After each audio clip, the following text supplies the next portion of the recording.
the TFNB Your Bank for Life studio. Now, it's time for the Smoke Show. Presented by IdealMRI.com. Premium quality MRIs, convenient, affordable. That's ideal. And by Texas Farm Bureau Insurance. We are Texas Farm Bureau Insurance, your insurance provider built by Texans for Texans. And we've been protecting families in our great state since 1952. TFNB, your bank for life, serving Central Texans since 1889. It's time for the Smoke Show on 365 Sports with David Smoke and Craig Smoke. And here we go, 365 Sports on this Thursday afternoon in studio, this big, beautiful studio, TFNB, your Bank for Life studio. Craig Smoke is in blue. I'm in kind of a speckled red, and we do hope you've had a great Thursday so far. We are loaded up today. In just a moment, TCU football coach Sonny Dykes will join us. And then also today, we'll have Marcus Trice. He's a cornerbacks coach for the University of Houston. And then also Craig Bohl, the executive director of the American Football Coaches Association, Evan Miya on basketball transfer portal and more. And then Craig Smoke's off the radar. Good afternoon. Thank you for your time. Let's get straight to one of the big stories today. We mentioned this a little bit yesterday. Owen Hineki, the linebacker from Oklahoma, who is trying to get an extra year of eligibility. It all comes down to the fact that he played a little bit of lacrosse. He's been in court throughout the day. Brett Venables, Jim Nagy, Owen Hineki, others at OU, NCAA. It's been back and forth. They have not yet, from what I can tell, rendered an answer from the judge, Judge Thad Bulkman, but that is coming down anytime soon. Yeah, that's a big eligibility case that we've been keeping our eyes on and trying to see where this one would go has been difficult because it's a different approach than what some of the other cases that we've seen eligibility-wise have been. I won't mention one guy's name to not upset somebody in chat, but Trinidad Chambliss and another one that have already come down the pipeline have been determined already, and those were varying cases. This one unique in its own right in that it's having to do with somebody not claiming health reasons, but instead going the route of I played a different sport and I played a limited amount of games, and I also dealt with injuries and I was a walk-on at OU, and just trying to say basically that the 3 games played at Ohio State on the lacrosse team should not count as a year of eligibility used, although that's how the NCAA decided that it was a year of eligibility used. And so that counted against his overall clock, which means he doesn't have any room left to play. And they are arguing against that. And I was reading some of the arguments earlier today, and they seem to have a pretty good angle on where the NCAA had decided on a similar case involving a female athlete and didn't necessarily go point by point the way with her case that they have with Hineki. They're kind of veered in different directions, and maybe that's the ray of light that Oklahoma found in this case that leads them to get Owen Hineki this extra year of eligibility, or perhaps the judge still decides against opening up that can of worms. We'll find out in the next several minutes. It appears that a decision is coming at any time here. And I would be shocked if it's not within the next 30 minutes or so based on what some of the reporting is. But either way, if Oklahoma gets him back, it's like an extra Christmas present that you weren't expecting because you had just assumed he was gone and you moved on yourself in recruiting and went and grabbed some other guys to help out on defense. But if you could bring back a guy who was an all-SEC selection and just a really good player for you last year, that would clearly just be a great gift for the Sooners, who are already going to be good on defense regardless, but you bring back a guy like Hineki and just makes you that much better. So it would be huge for them. And then if it doesn't work out, he's been preparing for the NFL draft and getting ready for that whole process this entire time. So he will just turn the page fully and go try to get drafted and try to make a team. And if not, then obviously if he gets his way, he'll be back at Oklahoma like he hopes for and probably making, I would say, even though he mentioned it's not about the money in his testimony, I think that factors in somewhat here. So he would stand to make, I would think, pretty good money and also have an opportunity to play ball in college one more year. So, yeah, I'm very interested by this one and where we put it in the pile of those who have been denied, like Joey Aguilar and he who shall not be named, and then also those who have gained an extra year like Trinidad Chambliss. Yeah, and I'll mention Chandler Morris because he needs to be a part of the conversation. It has been, but now Owen Hineki is next up in line, as we mentioned yesterday. I did watch and read some of the feeds from George Stoya, also from, oh my goodness, I just went blank. He's on my screen right now. Colton Sully from the Oklahoman and a couple of others. And the NCAA really didn't say much. They did counter a few things, and it just all depends. It's going to come down to the judge making a ruling. And the NCAA has had a few more wins of late than losses. And as you mentioned on some of the eligibility cases, but it's been interesting. Jim Nagy, who's the basically the general manager of Oklahoma football, made comments about why an extra year or how an extra year would help Hineki at his position to go into the NFL. The coach, Brent Venables, was discussing some of the roster moves. One of the questions from the NCAA was, well, if he plays this year, will he take somebody else's roster spot? And Oklahoma's, I think it was Venables or Nagy, said no, because we have 104 players, including Owen, on our roster. And if he plays, it will not knock somebody else off. I think the NCAA was looking for that. Yeah, but he's going to keep somebody else from playing as part of their argument. So that when it comes down, we'll have that for you today on 365 Sports. Yeah, I've noticed one of the legal consistencies in some of these cases, and I don't know how truthful it is or not, but guys saying that, well, I thought I was going to have this, and just assuming that they had a medical year or assuming that they had this other year tucked away. And Hineki saying that he was under an impression he would have had a medical red shirt. I don't know who gave him that impression because there's been a lot coming out. I haven't been able to follow like every single line that's been uttered, but he did say at one point he was under the impression that was a medical red shirt. Trinidad Chambliss obviously thought his whole business should have been treated differently. Others felt like some of their years should have counted. So that's all been similar. But yeah, just a lot of confusion by a lot of people. And then also I think probably some claiming after the fact of like, oh, well, I thought that meant that I could do this, and probably playing dumb on and hoping that will work out in their favor. But regardless, I think he's got an interesting case, and it's a different approach than the others that we've seen. He's in fairly familiar and homely territory there in Cleveland County, Norman, Oklahoma. So they're in ground zero, but that also didn't mean that Joey Aguilar got what he wanted ultimately. That did matter, I think, to some extent with the judge involved with Trinidad Chambliss, but the NCAA's had their fair share of wins.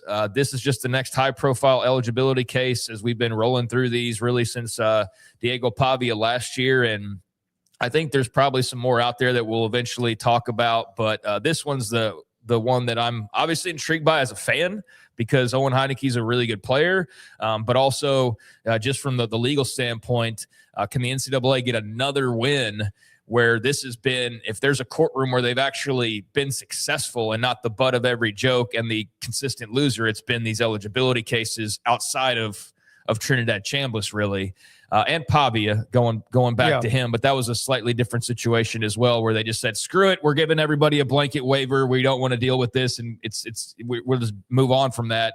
Chambliss and the rest of these guys we've been talking about lately, really a new chapter post-Pavia, sorting things out. So, interested to see that. Should be coming down at any moment. Yeah, there's a couple others that I've watched on the feed today, including Brandon Drum covering Hineki and that hearing about does he get an additional year. Interesting news out of UCF yesterday. This from Nick Lord, that UCF approved a $22.5 million athletic strategic investment fund, non-recruiting auxiliary funds specifically for athletes' revenue, infrastructure, and other parts of UCF athletics. So there's something where a school is anteing up to put more money for what they want to get their football team and athletic department even better. That's good for UCF. I mean, more money, the more you can hopefully go grab some talent and hold on to the guys that you want to hold on to. Potential approval, the key word there, I think, and that I guess there's still some work to do in that regard. I don't know, man. I'm a little bit leery with some of this money being thrown around. I think you look at the LIV Golf situation, and I feel like that should be a massive warning sign to college football of being too reliant on maybe one outlet funding you. And in this case, for LIV, it's the PIF, it's the investment fund from the Saudi government. In the case of these athletic programs, it's your donors a lot of the time, and that's why they're wanting to open the door to, for example, the Big 12 trying to get in bed with Redbird Capital, or the Big 10 when they were kicking the tires on a deal, and Tony Petitti was trying to force that one through until USC and Michigan said, wait a second, and they put a stop to that. But I think LIV should serve as a warning sign to college football to be very careful where the investment has come from. But in this case, $22.5 million transferred from the school auxiliary money. Now that starts to get into the weeds of, like, I don't quite know what all that technically means. I don't know how bad that could be, or if that's just like, whatever, that doesn't really mean change, affect anything. I don't know, but everybody's looking for money. I guess UCF's in the process of having another $20 million, but think about it this way. That's good for them. And I'm not trying to say like this in any negative way, but how long does that last? Because then what's next? 22 million? That's less than rosters right now. I was going to answer your question. I was going to give you, not very long. Yeah. No, I mean, that might last for a year, maybe not. I don't think it's going to be more than that. No. So for a school would say, well, we don't know. We can't come up with the money, and we don't know where to get it, and now here's this $22.5 million. Meanwhile, I think there's employees that are wondering when the raises are going to come, and there's all sorts of questions as far as the money flow in college sports goes. So on the one hand, yeah, great that they came up with that money. On the other hand, where's it maybe affecting other areas, and is this something that you can continue to do? Because I see a lot of schools that are trying to play the just hang in there game. And it's not just UCF, but I just wonder how much you can keep going to certain wells if you're these schools before it just becomes impossible to keep finding money under the pillows. And that's where private equity or something like that would come into play. And so, again, I think you look at LIV Golf as maybe a bit of a warning sign of what that can turn into. Well, they might have more money available because of LIV Golf with the private equity, what they look like is happening. I'm just joking with Saudi Arabia, because they're going to continue, but looks like this is the stretch run for them by the end of the year. Now, the NCAA, we brought this up yesterday. Ross Dellinger among those who are read about the 5 years from graduation or 19th birthday to play 5 years. You could go 5 years and play 4. You can go 5 years and play 5. Now, what is the holdup, at least for now, and we might even get a chance to ask Coach Dykes this question and Craig Bohl, is how do you grandfather in those who are currently in college? How do they fall under this? Remember when the COVID year was added because of all of what happened in 2020, and even sports that had not been dealt with by anything COVID still ended up athletes getting an extra year. And then there was the red shirt year. And so that's what really over the last 5 years is like, I don't know who anybody is anymore, freshman, sophomore, whatever, or grandfather. But in this particular case, they're trying to figure out how they can grandfather in current athletes if in fact they go to the 5 years of eligibility from the time they graduate or turn 19 years old. I think, again, here we are on eligibility, and that's been the theme of the offseason so far is the eligibility rules and trying to figure out how best those should work and operate. And there's pushback from lawyers already waiting in the wings to challenge any potential changes. And there's athletes, obviously, that are wanting to hold on for as long as possible in some cases and fighting to get those extra years. But I think from a fan standpoint, if you were to poll just the fans in general, I feel pretty confident that would be a vote for, yes, let's cap this thing in some way and get guys and gals in and out like they traditionally would have been pre-COVID. But yeah, there are questions to that. It's not just as simple as, all right, starting now, everybody tick-tock, here goes the clock. There are some athletes who may be on their way out that would, under this, I guess, be if they're the fourth year, their true fourth year senior, they would technically have another year. So yeah, that needs to be figured out and thought of. And so good that they're having those conversations, but I don't know how you begin to do that. and what that would look like and what problems that could potentially create. When all that happened during COVID, we were just trying to go from day to day. I mean, they were trying to make a season happen. They were trying to make sure that the athletic departments brought in some money and that everything stayed afloat. So you were willing to take some big gambles and deal with the consequences a little bit later. And we've seen how they're still up until really now unwinding COVID eligibility decisions. So yeah, you need to be thoughtful with this and be respectful to everybody involved. But you do have to answer the question of, hey, if I'm a true fourth-year senior, you're saying now everybody's got 5. Well, I could come back next year and play at Virginia, right? Or at Pittsburgh. Yeah, that needs to be figured out. Also, the judge, Balkman, by the way, back in the courtroom to eventually discuss the judgment of Owen Hineki, the Oklahoma football player. That could come down at any time. Again, Sonny Dykes also around the corner. This real quick note, not talk about it much, but I do know how coaches that basketball and football, well, football teams not as often, but men's and women's basketball teams may take a trip overseas. It used to be once every 4 years. Also yesterday, the NCAA approving that foreign tours can happen every year. It was once every 4 years. Now they've proposed, they've changed it to effective immediately. All sports every year. You can do that if, in fact, you get that opportunity and want to do it. That's great news for the schools who have the money to do that. And then the schools that will get sponsorships to go play in a tournament or exhibition game or something in London or Paris or wherever these things might be. We saw with Kim Mulkey, she loved her trips. They love their trips now. They would take trips that were inside the U.S. and go stay at like the fanciest hotel. It would feel almost like you had gone to Paris, I think, for them, because it seemed like every year they were taking trips. But then in reality, it was like every once in a while, it was that international in between. It was like to New York or to Chicago or to wherever. But now you could go as much as you want. So good for those who have the money to do so. I don't know how many schools are lining up to necessarily go international every single year.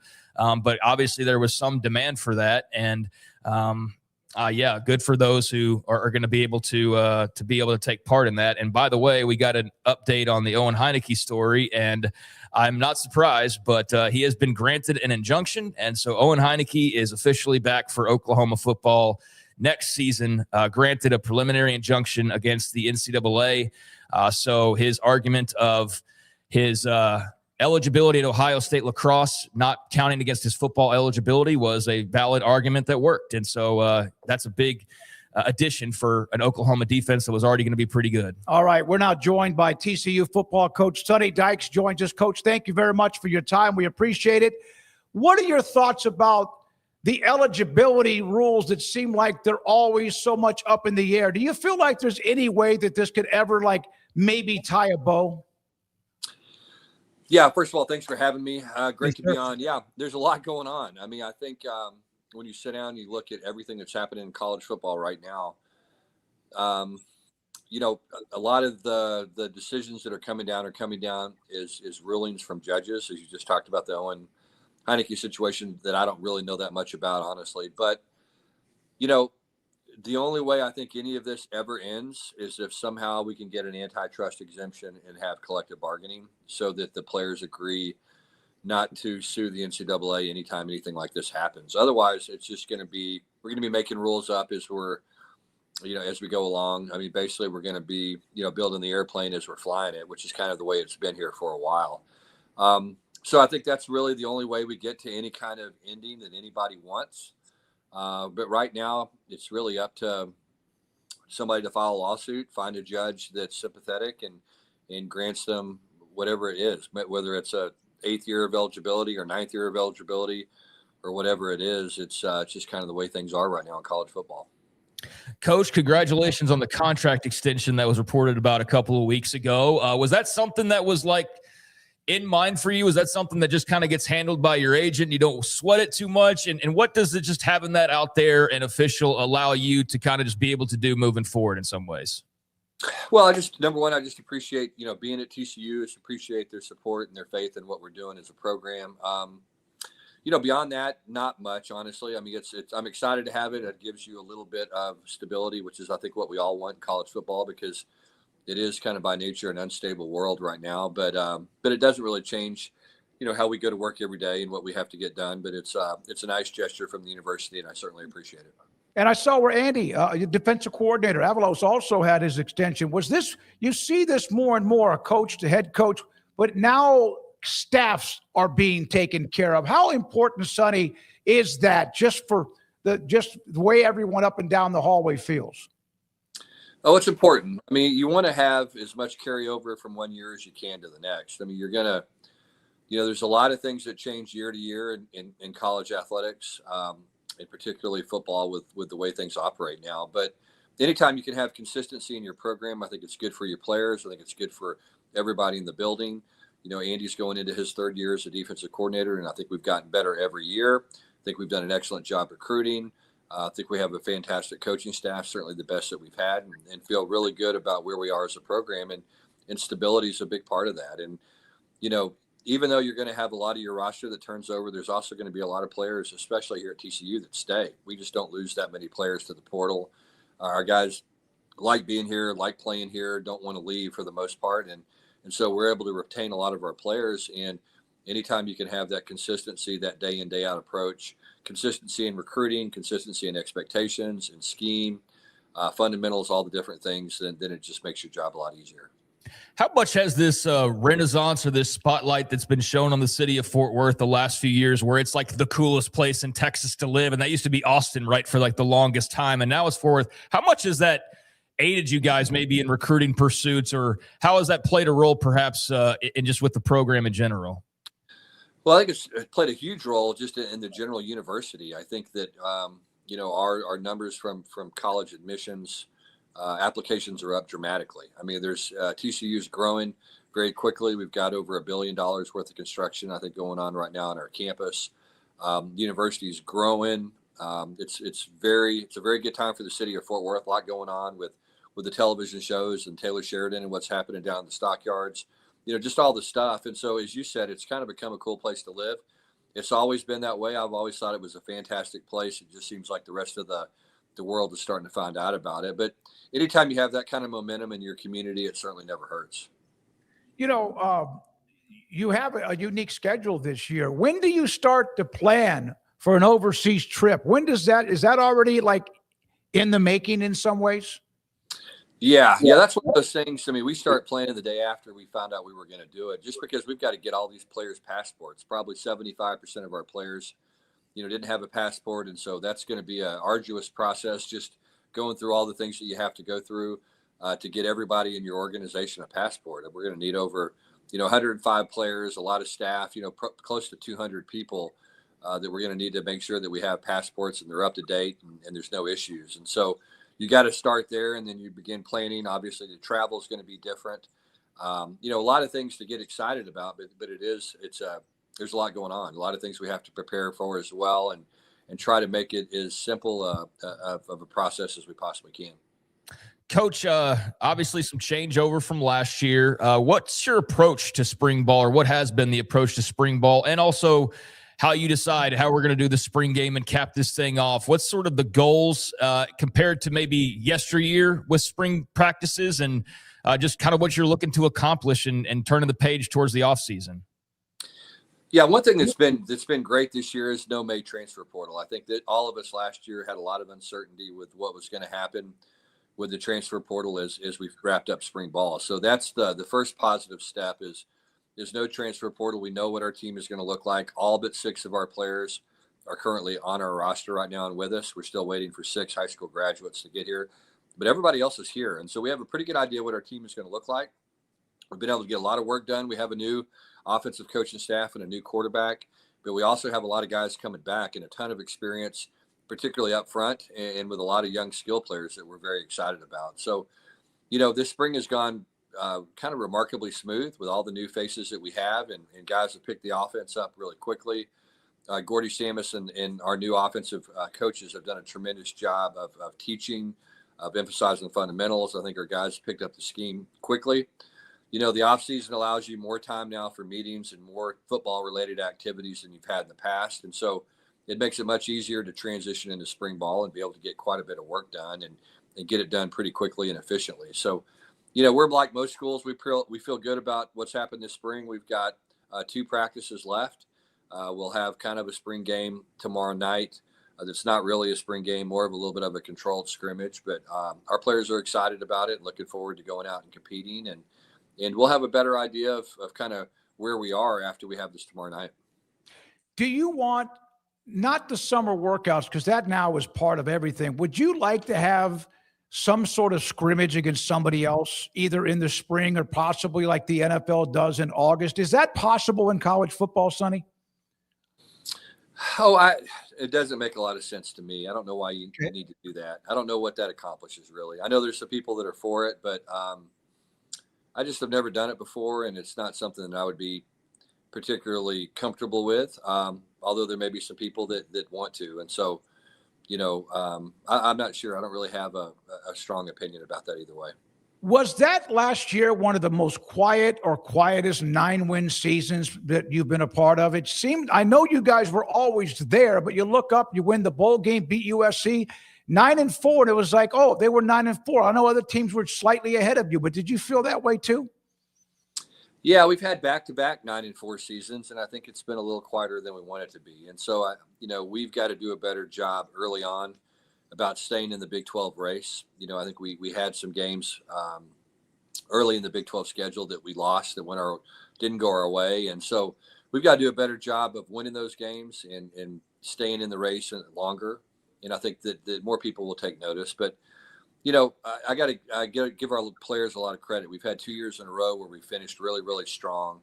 Our players had some bad things happen in the middle of the season, but they never quit. They just kept their head down and kept playing. And we've kind of dug ourselves out of a couple of holes. And so really proud of those guys and what it takes to do that. I think it's hard to do that in today's college football with the roster changeover and all the things that are going on. And I think it's a credit to our players that we've been able to do it. But, we want to be in the Big 12 race. We think we ought to be in the Big 12 race. And that's always kind of the starting point for us is, we want to get to the Big 12 championship game and have an opportunity to get in the college football playoff. And, I think right now that's the standard for our program.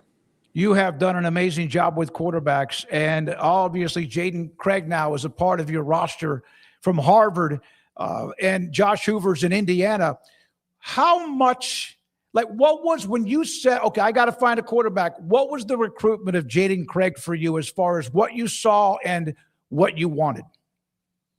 Yeah, I think part of our job now in college football is to try to stay one step ahead if we can. And so, we've got a group of really talented young coaches and guys that are constantly looking at players that may go in the transfer portal. And the Ivy League is pretty easy because a lot of those guys are going to have a year of eligibility left because they're only allowed to play 4 years. A lot of the guys will redshirt for a year and finish the Ivies and have a year left. And so we knew Jaden was going to be available.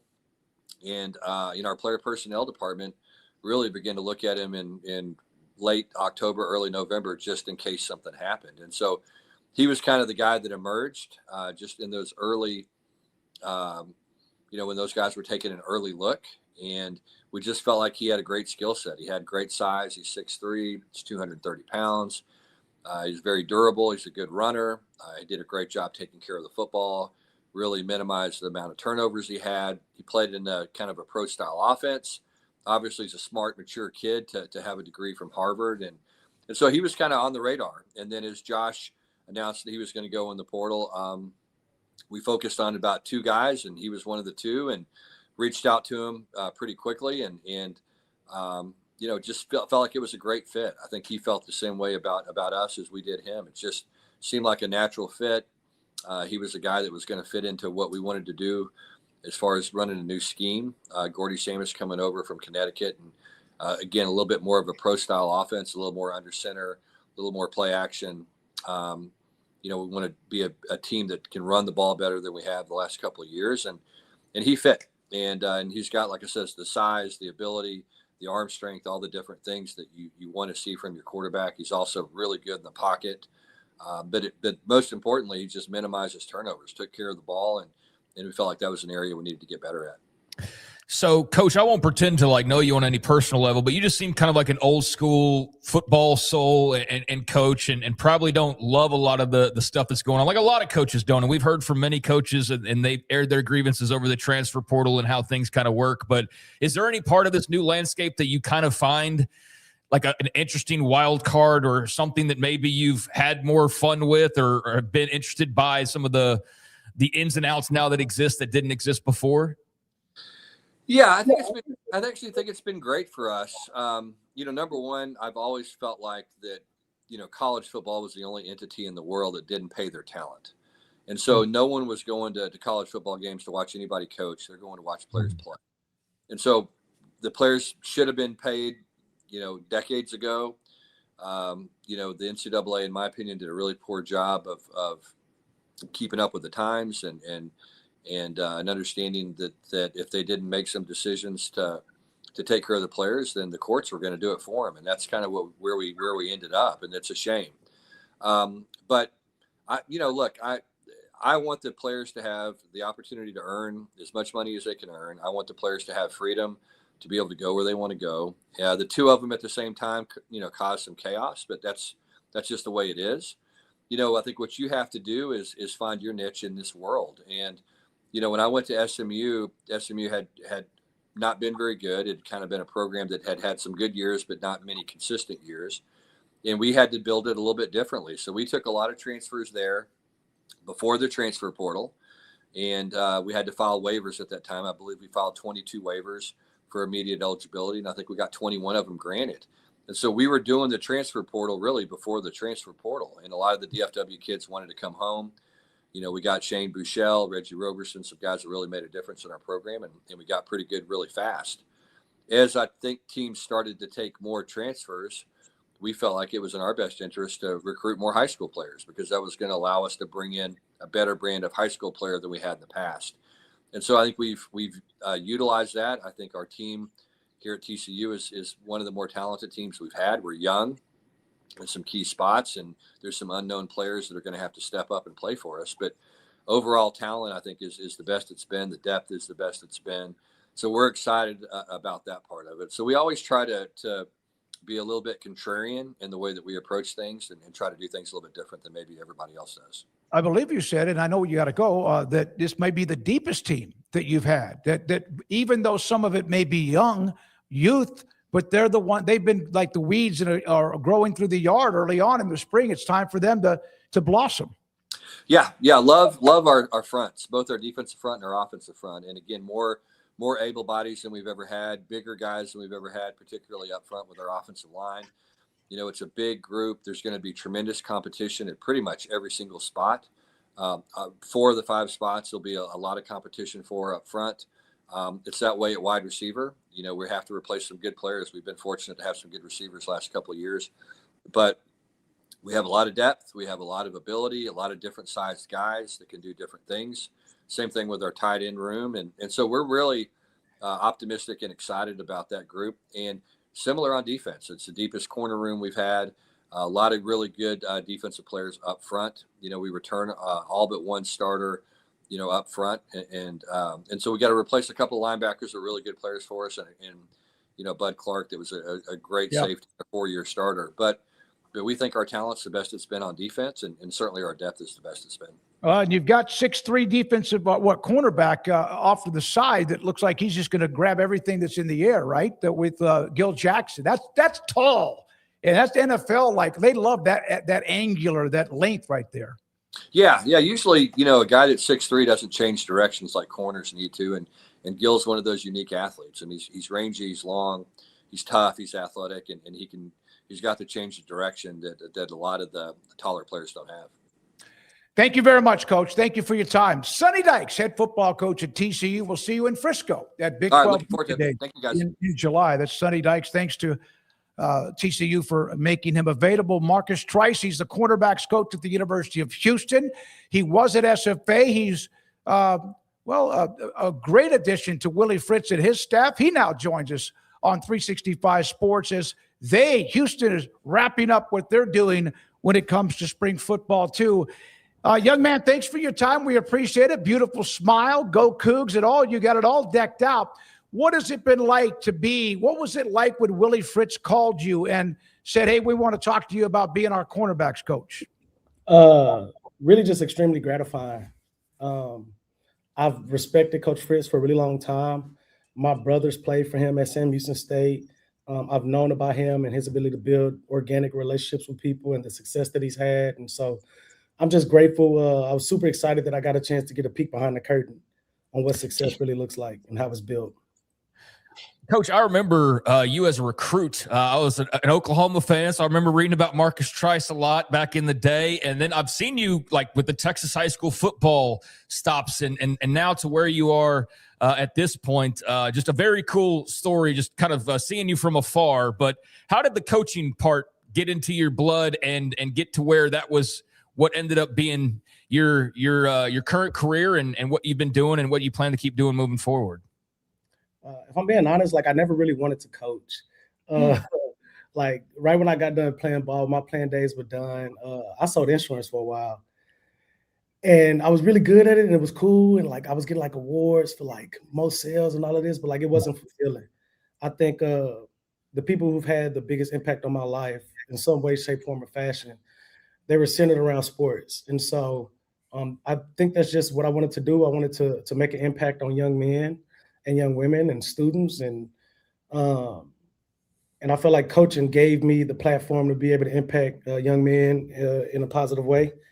And so that's kind of what was my calling. I feel like I was called to the game, and I've been fortunate that like I've had the opportunity to build really good relationships. And in my mind, I like to think that I've steered young men in the right direction in regards to just setting up a solid foundation for what manhood looks like. How much did I know Coach Ross at Lovejoy, who's now at Tarleton, who was at SFA, and you were at SFA. By the way, that's my alma mater, so Axum Jacks. And Colby Carther's done a great job with the Lumberjacks. How much of an influence did he have on your career prior to moving to Houston? So, one, Chris Ross is probably the best human being in the coaching profession. Genuinely cares about people, knows how to challenge coaches and develop coaches. He's been a head coach since like the 90s. And a lot of coaches that have went under him went on to be really good, head coaches at the high school level. And I could say the same thing about Coach Kobe Carter. The relationship him and I built, it is special in the regard of, I went out on faith. Like I took a major pay cut to leave Lovejoy High School and go to Stephen F. Austin and, to move, 2.5 hours away to the piney woods of East Texas. But it all came back to the relationships that Kobe had built years prior with Jason Johns, with, Jason Lavender, with even Chris Ross. Like I trusted those guys and they trusted him. And I felt like I was going to be in a good place. And you think about it, like every DB coach who had came through Stephen F. Austin at the time, they promoted and went to greener pastures per se, whether it was Marcus Walker, who was there, it was Freddie Banks before him, Mitch White, who went to Utah State right after, and then me. And prior to that, like he had Kenny Guyton and a bunch of other, Malcolm Kelly was there for a little bit, Jamarcus McFarland. He had a bunch of young coaches who, he was able to pour into that went on and did, went to promoted to higher levels of coaching, and that are still having a lot of success now. So, Kobe Carter, Chris Ross, I owe a lot to those men, not only for the impact that they made on my career, but the impact that they've made on me as a man. You just named like an early 2000s all-star team, man. Jamarcus McFarland and Malcolm Kelly and Marcus, like, man, that's just the nostalgia is hitting me, man. Like I told you, I remember watching your recruitment. And so, yeah, just all those names ringing a clear bell there. So when you talk to Willie Fritz, tell us, like, take us, how does that conversation go? Do you start talking ball? Like, how do you figure out that you're a good fit for one another and it ends up to where, hey, you're the guy, I want you to lead my cornerbacks here? I think the biggest thing is this, like Coach Fritz has been a head coach since Moby Dick was a minnow, right? And so the relations that he have throughout this profession, they're endless. And so there's no one who I could put on a resume sheet that says, hey, call this guy that he didn't know or was connected to by 1 or 2 degrees of separation. And so he did his homework. And number one thing he wanted to look for was a man of great character. There aren't many places I can go. I believe this, like, your name should be good in every room that you're in, and your name should be good in every room that you're not in. And so I'm fortunate that all the people that he called were willing to stand on the table and vouch for me. And then, like, in regards to like the interview process, like, he really wants to know, at the end of the day, what he wants to know is, like, what do you do on a day-to-day basis to perform at a high level, to get your players to perform at a high level? Do you work hard? Do you come early? Do you stay late? Are you organized? Are you detailed? Can you follow the plan to win? Right. And I think that's the issue. Like, a lot of coaches come in and they have all these grand ideas. Well, you have a head coach who's had success everywhere he's been over the course of the last, I don't know, 2 decades. And can you follow the plan to win? Now, it's good to have new ideas, and those are accepted here, but also, like, it's time tested and infallible, right? And so he's found a way to have success. And so as long as you come in, you work hard, I think everything else works itself out. Coach Carthel told me that every time you went to any kind of like a convention or anywhere, that he was your wingman, right? Or you were his. Is that right? That's how close you were. Yeah. That's right. Like I said, me and Coach Carthel, like, I'm a very different personality in regards to, like, I'm kind of always smiling, always bouncing around, I'm probably way too loud at times, and I probably talk too much at times, but Kobe Carthell's the same way. And so he embraced it. Anytime we would go anywhere, he knows everybody everywhere. And I'm fortunate enough that I've built enough relationships where I know a lot of people in different places. And so, yeah, we would kind of piggyback off each other, and he introduced me to a lot of really good people in this profession. And I'm fortunate that his name has resonated so well because, you know, I'm under that tree. So you get the job at Houston. I can tell just by what we've talked about so far, like, the first thing when you walk into that cornerback's room is, like, starting a relationship building, right? Like, that's the top thing. So kind of take us there and how that process begins for you. But also when you get to the football, like, how do you dive into a new room, getting to know new guys, but also, like, this is how we're going to do things? Kind of what's your process with all that? Yeah, I think, you know, the thing that always resonates in my head, and, you know, I had a safety at Coppell named Zach Stricker, and he got up and talked in front of the team. And he said, trust is earned in droplets and lost in buckets. And so for me, like, I understand that trust has to be earned, but also, like, the players have to earn my trust. And so if we want to build organic relationships, like, the players that, like, it's a lot of brilliant men that coach football, right? But, like, can you get the players to respond to you? Like, can you get them to understand that you have their best interest in mind, the team's best interest in mind? And so the relationship building process just starts off organically. Like, it's really me tearing down my walls and like operating with a certain level of transparency that allows them to know kind of who I am, where I come from, what I believe in, and why I believe in it. And once I'm able to establish that, like, they're able to kind of get a real gauge on my identity, I think it, as a byproduct of my transparency, it allows them to be transparent and let down their walls. I went to a lot of places. I've been a lot of places, and you know, kids usually start off kind of resistant to change, but change is just an opportunity to grow. And so the relationship process is an everyday thing. It's an all the time thing. In regards to me coming in and figuring out what they're good at, what they're not, I think that's a process within itself, right? And I believe in tiering the system. And so initially, you know, we have conversations on kind of like, what do you believe in? Like, what techniques are you comfortable in? All right. And then I'm able to explain to them, okay, this is what I believe in. This is why I believe in it. This is where we're going to work. And once we've mastered how I want to do it relative to the system that I'm in, right? With this system, there's very specific techniques that can be utilized, right? And so I think, well, I know that I'm always going to start off, let's do it the way that I see it. And then once you've mastered that, or you've gotten close to mastering that, then I'm able to put the players in a position where, okay, now you understand when to use this technique and how. Now let's go back and work on perfecting the little nuances of the things that you really are comfortable in. Right. And it's okay to get uncomfortable. I think, you know, being uncomfortable allows them to grow. Right. Really, ultimately, what I am is my job to put them in a position to be successful and add more tools to their tool bag. And so when you come in as a new coach, Like you can't dismiss what they believe in. You can't dismiss what they're comfortable with, because ultimately you want them to be productive, and they can't be productive if they're not confident. And so, when it comes to my philosophy on how we should play certain things, ultimately, like, does it align with what the defensive coordinator wants? Does it align with what the head coach wants? And if it does, then let's work it. If it doesn't, then let me figure out a different way to skin that cat. And so I think being adaptable and being approachable, I think is huge, especially when taking over a new room. And but also being demanding. Like, we have one standard in the room, it's elite effort. And elite means to be the best version of yourself. It is an intrinsic matter that is not affected by external circumstance. And effort is a vigorous, determined attempt. And so no matter what we do or how we do it, like, we're going to give our all. And growth is going to be the end goal and process.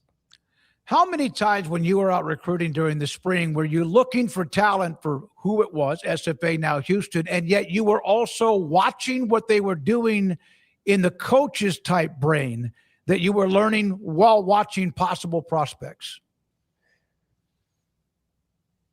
It's when I'm recruiting or watching prospects, ultimately I'm trying to figure out, like, if I'm there recruiting them, then they have the skill set, right? Like, they have some elite trait that I believe in, whether it be length or twitch or change of direction.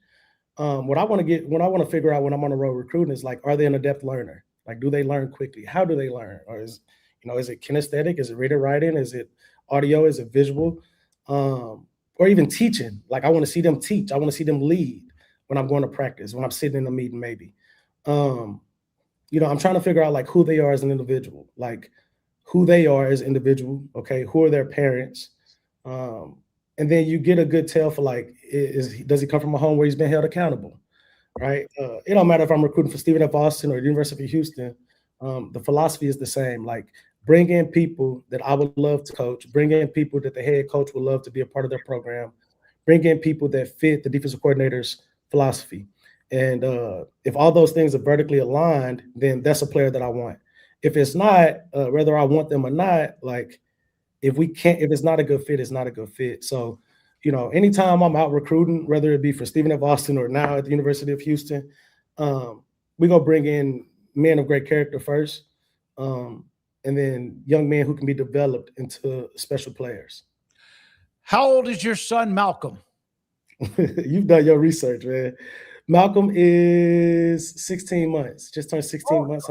He's into year number 2. What a handful. Huh? Yeah, he is. He'll be at the spring game, and he'll probably be dancing if they play some music. So I'm excited to let him be a part of this element, be a part of his world. The older he gets, the more we'll have him more interactive. And he's a special kid, though. Very unique personality, very happy. He's being raised the right way. I'm excited about it. Big smile, fun personality, really good dude. From more than one person that told us that you would be a great segment. Thanks to Fletcher Light for setting it up. Mesquite High School Skeeter, right? Yeah, the Skeeters. Yeah, they used to be a part of the district that was in East Texas with Longview and John Tyler and Robert E. Lee and Lufkin and all that stuff. That's back in the day. Marco Martin was a great name back in the days at Mesquite High School when they won a state championship. Well, yeah. Thank you, buddy. Appreciate your time. Have a great week. Thank you. Houston cornerbacks coach Marcus Trice with us on 365 Sports, following our segment with also Sonny Dykes. So he was a good one, Craig. He was, like, you're talking about being recruited, Oklahoma and others, that he eventually played at North Texas. And now looks like he's rising up the ladder. Colby Carthel could not say enough great things about him, even though now he's at the University of Houston with Willie Fritz. Oklahoma fans, I think, are preoccupied with the Owen Hineki decision that came down a few moments ago. But, I was sitting there thinking about reading the message boards back in the day when Marcus Trice was being recruited by OU. And then he went on to mention a bunch of the guys, Jamarcus McFarland, Malcolm Kelly, those types of players that were also around Norman there in the 2000s. And, he eventually transferred, ended up at North Texas, and then got out of football, and then they're detailed with us kind of how he got back into it, and seems like he's found his calling. He's found his passion again, certainly, and he's been a fast riser. Was in the high school ranks, but that didn't last long, and You can see a guy that probably recruits pretty damn well with that personality and just that openness and the wisdom and all those things. So I think him and Willie Fritz would probably be a really fun room to sit in with and just listen to them talk ball or life or whatever. But yeah, cool to hear a guy who clearly has a lot of connections talk about a guy who has even more connections than Willie Fritz. Of that guy literally knows anybody and everybody in the state of Texas and beyond.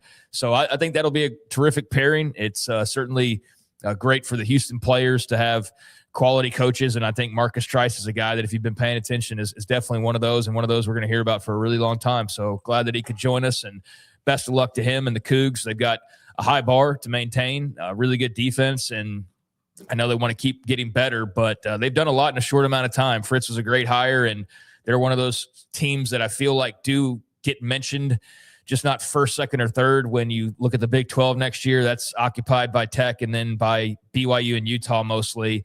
But they're right there with Arizona, Arizona State, as Kansas State, maybe even, where you say, all right, if it's not those three that are always mentioned, who are the others? And yeah, Houston's very much in that mix, and not at all a surprising team to potentially wind up in the Big 12 title game at the end of the year. From John Peterson, as a Houston fan, John, I hope you're back and everything is doing well. Said that, you know what he's going to be able to do and recruit.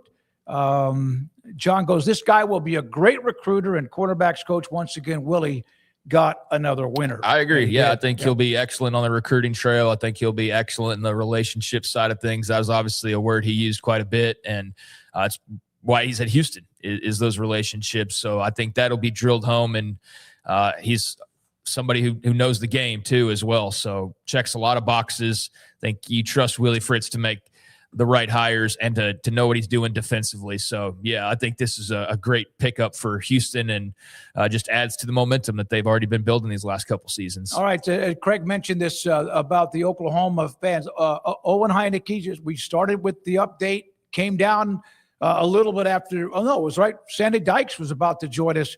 Has been granted another year of eligibility. The Judge Balkman, saying that the evidence clearly showed Hineki as a third-party beneficiary and that COVID affected his recruitment. He says the NCAA failed to consider the totality of the case. There was also one note in the case, I didn't know this until I started reading more about it, that there was a female NCAA athlete who was granted another year of eligibility under almost identical circumstances. But when they had to file for this case, they couldn't find that case. They couldn't find the ruling, and they weren't able to use that. They did bring it up today in front of the judge. I think the third party,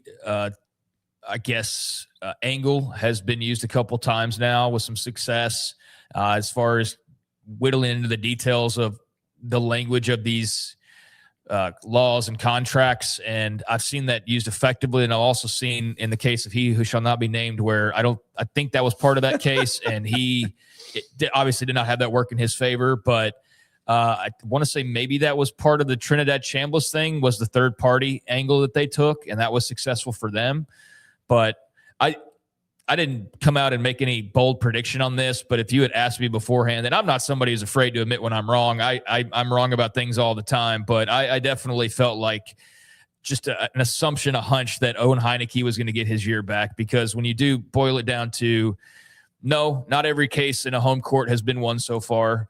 Although everybody just points to Trinidad Chambliss, there have been others, Joey Aguilar and others, who were in home courts that did not work out. But in this one, I just felt like, yeah, they're in Norman. I think this is going to probably be okay for Owen Hineki. And then when you look at the argument, is not, I was playing football for 5-6 years and I got hurt a couple years, or I got this or that or the other situation where my dog died at home and I was homesick and that kind of thing. This is just very clearly like they counted a year where you played less than 20 minutes of lacrosse at Ohio State, and then they're using that as you using a full year. And Oklahoma's argument is, well, that should not count as a full year. And that's really what it boils down to, is just that. I know it's a little bit more complicated than that, but that's really the most simplistic breakdown, was, should that year count towards eligibility or should it not? I say, if it was written that way in the language, I say the rules are the rules, and it doesn't make a whole lot of sense that would count. But I can also see where you open this can of worms where a guy plays 4 years of basketball and then decides he's going to play 4 years of baseball, and the eligibility just keeps going and going and going. But it is a new era, and there's a lot of things that you couldn't have expected when you started making a lot of these rules. And so I think in the reevaluation of this one, it doesn't make a whole lot of sense to dock a guy a full football year, especially one where, as Oklahoma argued, he could be a Butkus Award winner. He could stand to make some money. You are inhibiting him and his ability to maximize his potential. I think that probably played well to the courts. And then just mostly why should it'd be one thing if he played the entire lacrosse season, but he played 3 games for like a total of 15 minutes. So is that wiping out an entire year? I think you can see where, that probably shouldn't have been that way. And so no surprise they ruled in Oklahoma's favor. Remind me to go back over the history of eligibility based on red shirt. It used to be you couldn't sniff the field. Right. And then it was before that you could play an X amount of games, and now that's the case yet again. It changes quite a bit. In this case, he is eligible, and he will play. When we come back, Craig Bohl, the executive director of the American Football Coaches Association, he will join us. And wow, we have a lot to discuss with him. Their office is right down the corner from where we are, maybe a mile and a half away off of I-35. He is next, and this is 365 Sports. 2026 model year Cherokee Overland 4x4. I drove it again today. I don't know if I'm going to take it back. Langdon Brown is the one that set me up with it, walked me around, told me all the bells and whistles, the amenities, the luxury, the just smooth as silk. That's a picture of the one that I'm driving, and I drove it again today, and I don't know. I may not take it back until tomorrow. They might have to come find me because it is fantastic. I don't know of anything that's not available, and I've tried it all. And a couple of times you have to kind of look and find where certain things are based on whatever car you've already been driving. But this is so smooth. The space is fantastic. The luxurious feeling when you're driving. And I think it's unbelievable. Right now, I think the cost, the last that I saw, the window sticker was just over $45,000. It's available, $45,815. And so why not at least go by and drive it? Length like an SUV. It drives like a fantastic luxury sedan, and it has the space, by the way, of even a pickup truck if you need that, whatever you might need to carry along. Ted Teague, CEO and general manager. David Gray handles the sales department, and then Trey McDade and my good buddy DJ Latimer, they're also involved in sales. And Langdon Brown, ask for him when you walk in the door if you want somebody to help you find what you're looking for. They have Ram trucks. Oh, my God. How many times have they won the annual awards for trucks? They have Jeep, Grand Cherokee, the Wagoneer, and the one I'm driving again, the Overland 4x4. Fantastic. Opens right now. It's, by the way, the pre-owned inventory is really good, too. I should know. I bought one there in 2020. It's Allen Samuels, Dodge, Chrysler, Jeep, Ram, Fiat, Loop 340 and east of 84 in Waco. That's my go-to guy. Can you fix my smartphone? Yes. Do you have car batteries? Yeah. What about golf car batteries? Of course. Battery from a G-Fob? Absolutely. My boat? Huge variety. Toy boat? Sure. Motorcycles? You bet. My apartment building? Whole building. Do you have batteries for my party lights? Yeah. Batteries Plus, the experts in charge. We're celebrating the Declaration of Deals at Allen Samuels in Waco. Right now, get $11,000 off a new Ram 1500 Lone Star, plus 2.9% for 72 months. Cash in on $11,000 off a new Ram 2500 Lone Star Crew Cab, or choose 0% for 36 months, plus no payments for 90 days. Feel secure with America's best full-size truck powertrain 10-year, 100,000-mile limited warranty at Allen Samuels. Come by, let's be friends.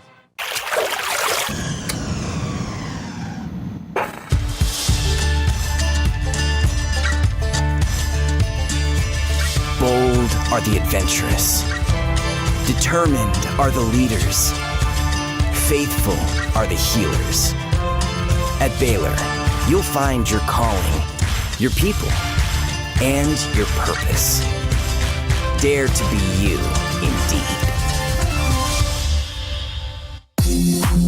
It's time to compete against yourself, finding too many excuses not to work out combined with bad eating habits, and Waco Regional Tennis and Fitness can help reach inside your competitive soul. Discipline, getting results you've only dreamed about, personal training, group exercise classes, and even a tanning bed, world-class tennis facility, and pickleball courts and lessons available. Waco Regional Tennis and Fitness, spacious, clean workout rooms, free weights, state-of-the-art technology, weight training equipment, and no intimidation. It's time for you to react today, not tomorrow, at Waco Regional Tennis and Fitness on Lakeshore Drive in Waco.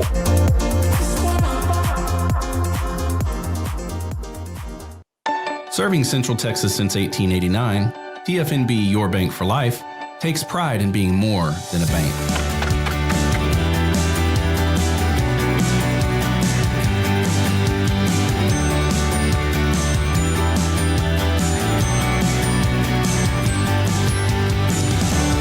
TFNB, we remain committed to these principles. If you value them too, come join us. TFNB, your bank for life. You got batteries for my side-by-side? Yes. Replace my flashlight? Sure thing. What about my business? Ooh, good one. 100%. Batteries for my fleet of trucks? Yeah, floor scrubbers? Yes, and fire panels. We have pallets of batteries. Well, what about... As your go-to guy, if it needs a battery, we have it. Well, that's all you had to say. Could have led with that. Batteries Plus, the experts in charge. This 3 o'clock hour is brought to you by QC Kinetics. Feel better, move better, live better with regenerative medicine using your body's own healing abilities for natural pain relief. No surgery, no drugs, no downtime. With locations in Dallas and Houston at QCkinetics.com. Now it's time for 365 Sports. All right, 365 Sports, this 4 o'clock hour. We do appreciate your time. If you have not subscribed to our channel, we would appreciate you do that. And also even spread the word. I know that a couple of you earlier in the week got a hold of friends and family and said, hey, go to this channel, subscribe to it. We appreciate you spreading the word and hit the like button too. So thank you for doing that. And we'll have Craig Bohl from the American Football Coaches Association here momentarily. There was one rest. Can you pop up the story? It's a short audio clip. Alabama football GM Courtney Morgan was discussing the how much teams and programs are spending. I don't really know what other schools are spending, because everyone has creative ways in the third-party NIL, the authentic NIL portion of their spending to pay players. So you really don't know what other people are really doing. You kind of do the math in your own head by monitoring what other schools and competition are doing, wondering probably more than $40 million, but you just never really know. So what we've done is try to take things in our own hand and come up with different ways that we can help offset the cap through content creation, third-party deals. If you spend the time worrying about what your competition is doing, you're not taking care of what's going on in your own program. All right, that's Courtney Morgan from Alabama. We are joined by Craig Bohl, the executive director of the American Football Coaches Association, just down the corner and just away from what we have him. I said he's not. We do not have him. Said he's on. So let's see if we can try to make that happen. So that's one of the things, you have the 20-something million, and now you hear about basketball at this or football at that, and it's still there's you can't contain what it's supposed to be, and I don't know how they will, and it's one of the first questions I was going to ask Mr. Bohl when we get him on.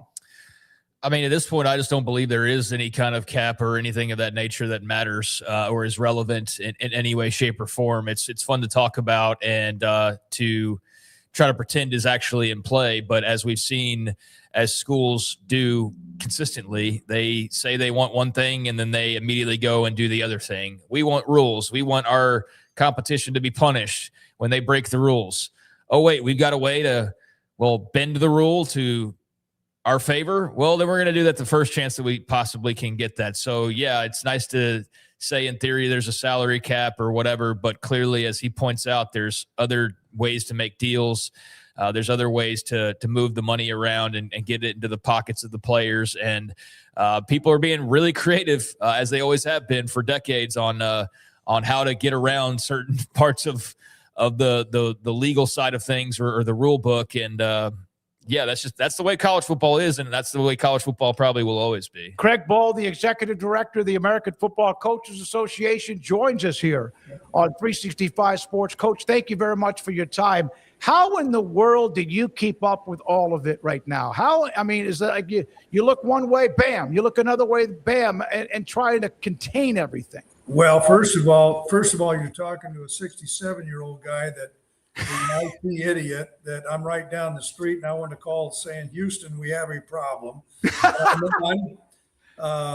You know what I will say is we're in a state of real choppy water. But I'm convinced that we can come to a better place if we can circulate and get the right stakeholders at the table. And as coaches, we don't deserve a seat at the head of the table, but we need a seat at the table.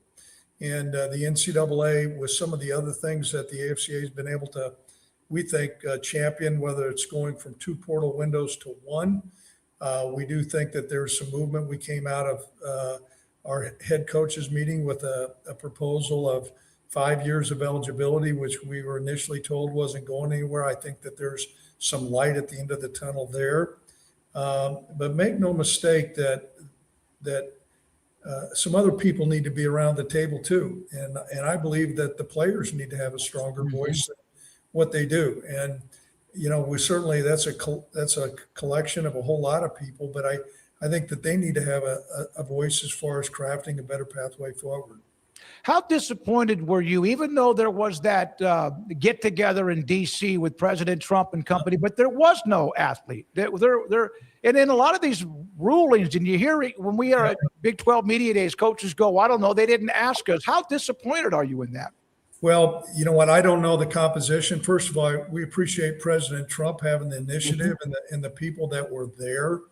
They have good intentions.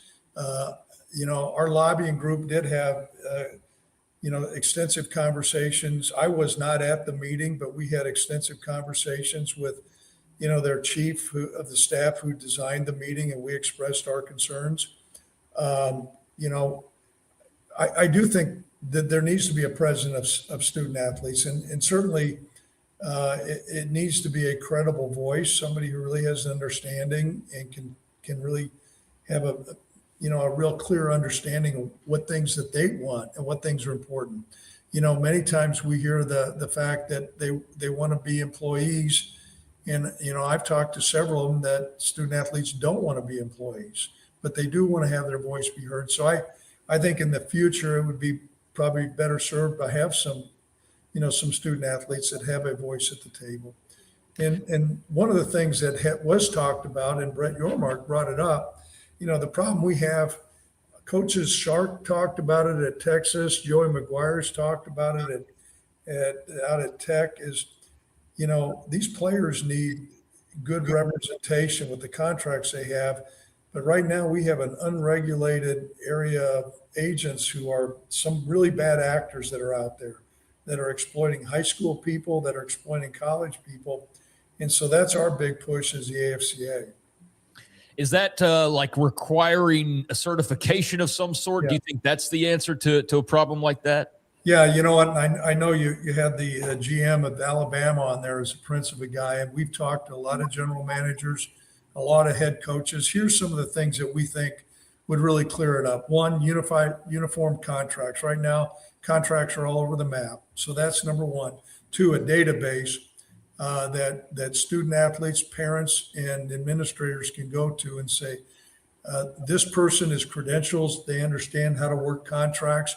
We're not saying that the same bar needs to be that the NFL has, but they really need to have a competency to understand contractual agreements. Three, we believe a 3 to 5% cap on their commission on rev share. That's not the NIL portion where they're marketing, but the rev share, a 3 to 5.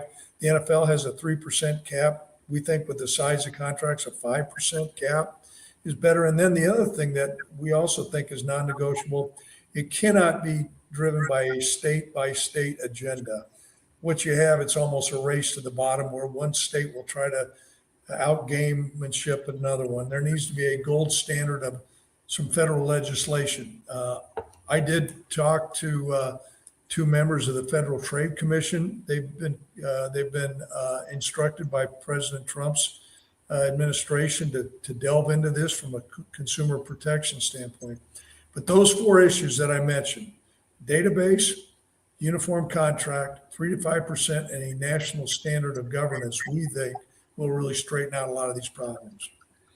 Craig, the eligibility 5 for 5, and then again, we've seen some of these cases where players are playing 6, 7, 8 years.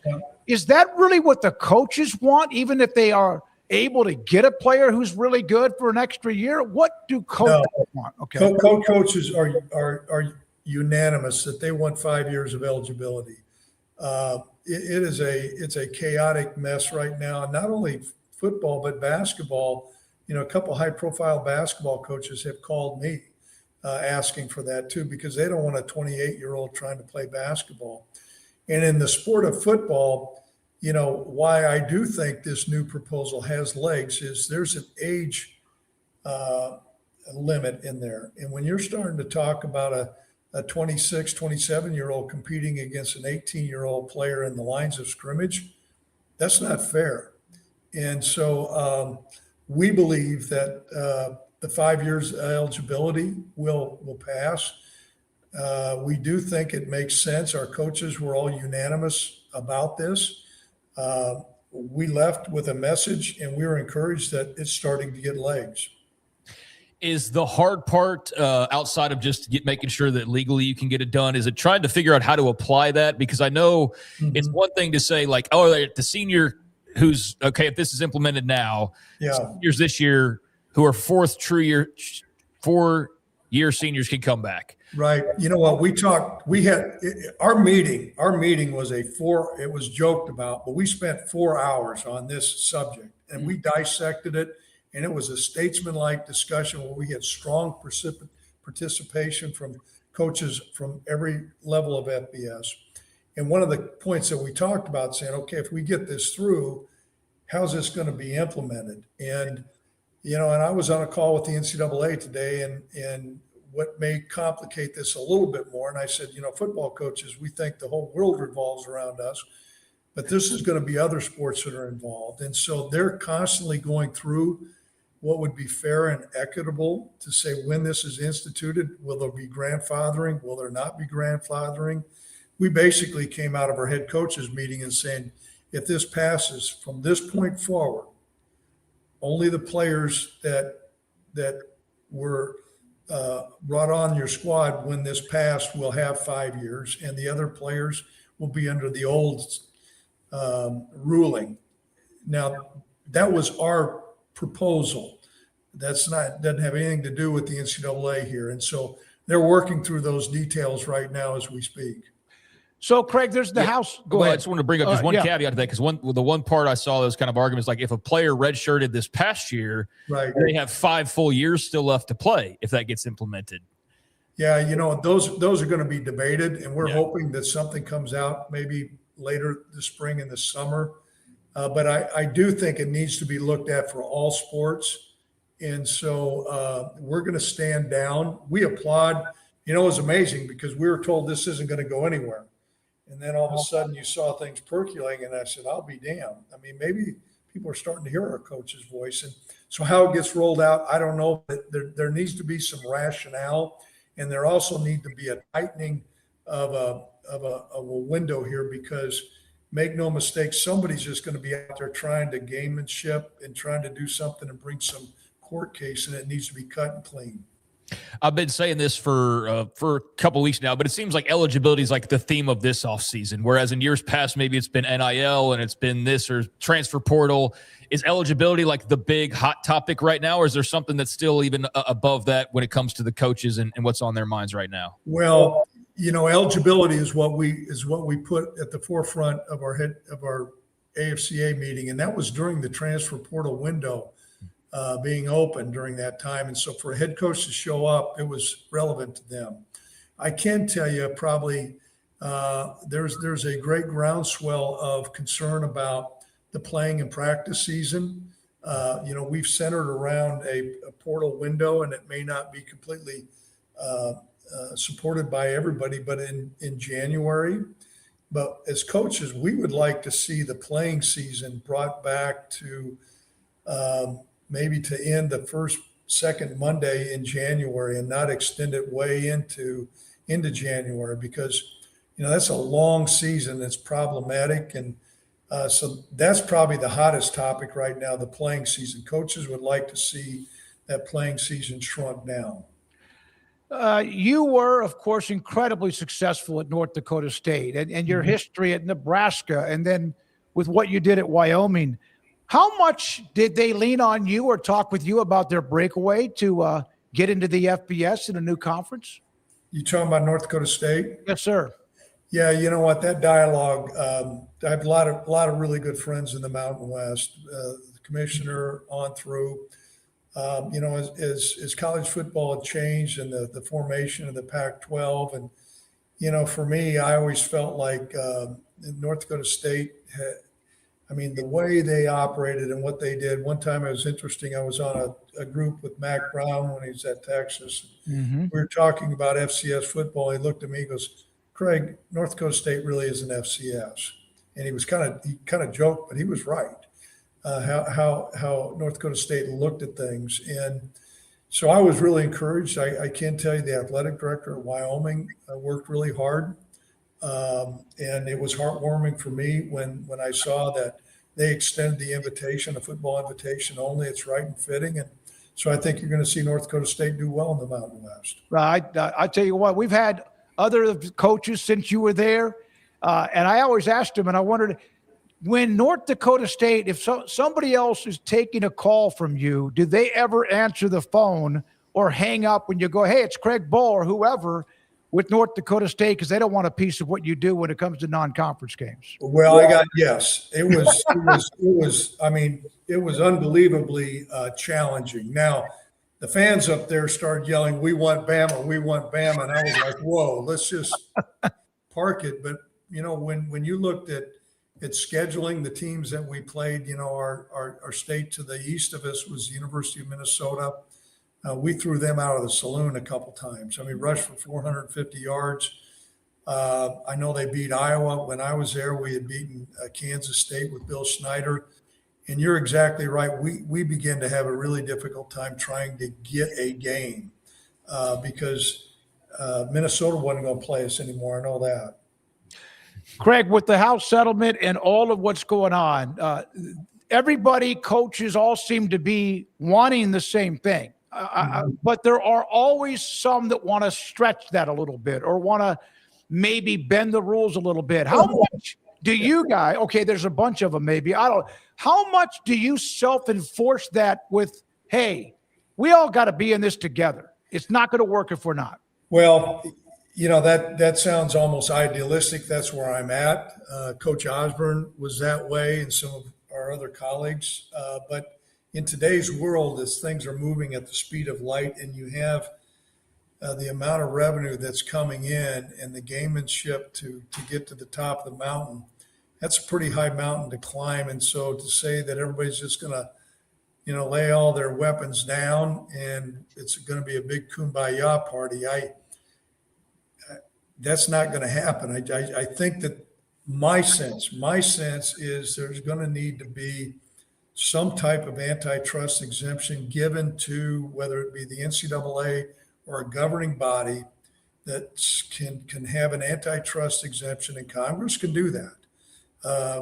And so they're not getting sued left and right, so that they can begin to put some guardrails around real enforcement on the rules, real enforcement on revenue streams, because right now you've got just an uncontrolled revenue stream that it's almost like some shell game. And until we get our arms wrapped around that, we're going to have this, I don't know what kind of world that we're in. It's Katie bar the door. But I can't tell you this, though, and I said this, college football has never been more popular. That's exactly right. It's never been more popular. When you look at the TV ratings of Indiana, and God bless Signetti and Indiana was a type of game when I was playing at Nebraska. I was hoping I could get in because they were so bad. Right? Yeah. I was standing on the coach put me in. We're up by 3 touchdowns. But it's never been more popular. The sky's not falling. What we have to recognize, all those naysayers like this is terrible. The sky's not falling. we can't go back to where we were. That horse left the barn, but it doesn't mean we can't have good days coming forward. And this comes down to more of a rational approach moving forward that makes sense. And right now, like I said, we just got to get the right stakeholders around the table. Yeah, I had to correct myself, and I used Indiana as like my default worst team in the country example for the longest time, and now it's like, well, I can't use that anymore. They're the best team in the country. It's just it's like a different universe we're living in now. Well, here's what I would say. I credit Indiana on this too. And Coach is an old school guy like myself. One thing he found out is, and I've often said this, we're paying these guys like some of them like NFL guys, and I get it, okay? I also know what has not changed. They're still 18 to 22-year-olds, okay? They're still 18 to 22. Some people want to look at them like they're mature grown men, but they're not yet. And what Cignetti figured out was a composition of that locker room. And he utilized their resources to put the right people in that locker room. And there's a recipe that he has that I think some of our other coaches would be wise to follow, because it's just not going to be dictated by who has the most money. Without question, that's going to have an impact. But when we went back and we presented them our Crystal Ball trophy, I sat in that team meeting room when all their players came in, and there was something different about them. So coaches got to figure it out, and I think some of our other coaches would be better served to listen to how he did it. You were right, because in 1978, Nebraska beat Indiana 69-17. Right there. There you go. I'm like, put me in. Coach, I'm like the fourth string. I wasn't the black shirt. There was the black shirts, there was the gold shirts, there was the green shirts. We called them the green weenies. And I was on the fourth team. That's how far. I'm never going to make a claim I was a great player in Nebraska, but damn, I wanted to play against the Indiana Hoosiers. Yeah, you could play. They're trying to crawl back in this thing. I know it's been really, really difficult. Did you ever think that program would fall the way it has in the last 15 years? Well, you know what? I want to say this. Rooting for Coach Rule. Mm-hmm. He's been down here right down the street. Yep. He's working hard.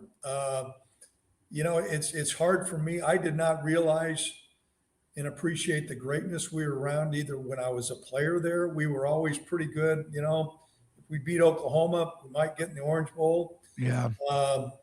We had some great players like Mike Rozier and Irving Fryer and Turner Gill.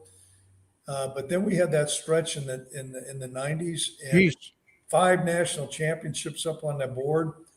And it was discouraging for me to see us have the longest, bowl game. I think it was us in Kansas. And so getting back there has been longer than I thought. I do think they got the right guy. It's a special place. But it's kind of disappointing to me when I see, and I'm not going to say who they say their rival is now, but that used to be an also-ran. If everybody just didn't go down to the brass rail on Thursday night and go on a full night drunk, we were going to throw those people out of the saloon. And I'm not going to say who our rival is right now, but times are different. And look up the brass rail. I used to be one of them guys shooting shuffleboard, chasing split tail, drinking beer. Yeah. It sounds like a good time, Coach. You got one more, Craig? I was just going to say, having spent a lot of time in Nebraska, that we actually, the two of us, got to go to our first ever Nebraska game 2 years ago.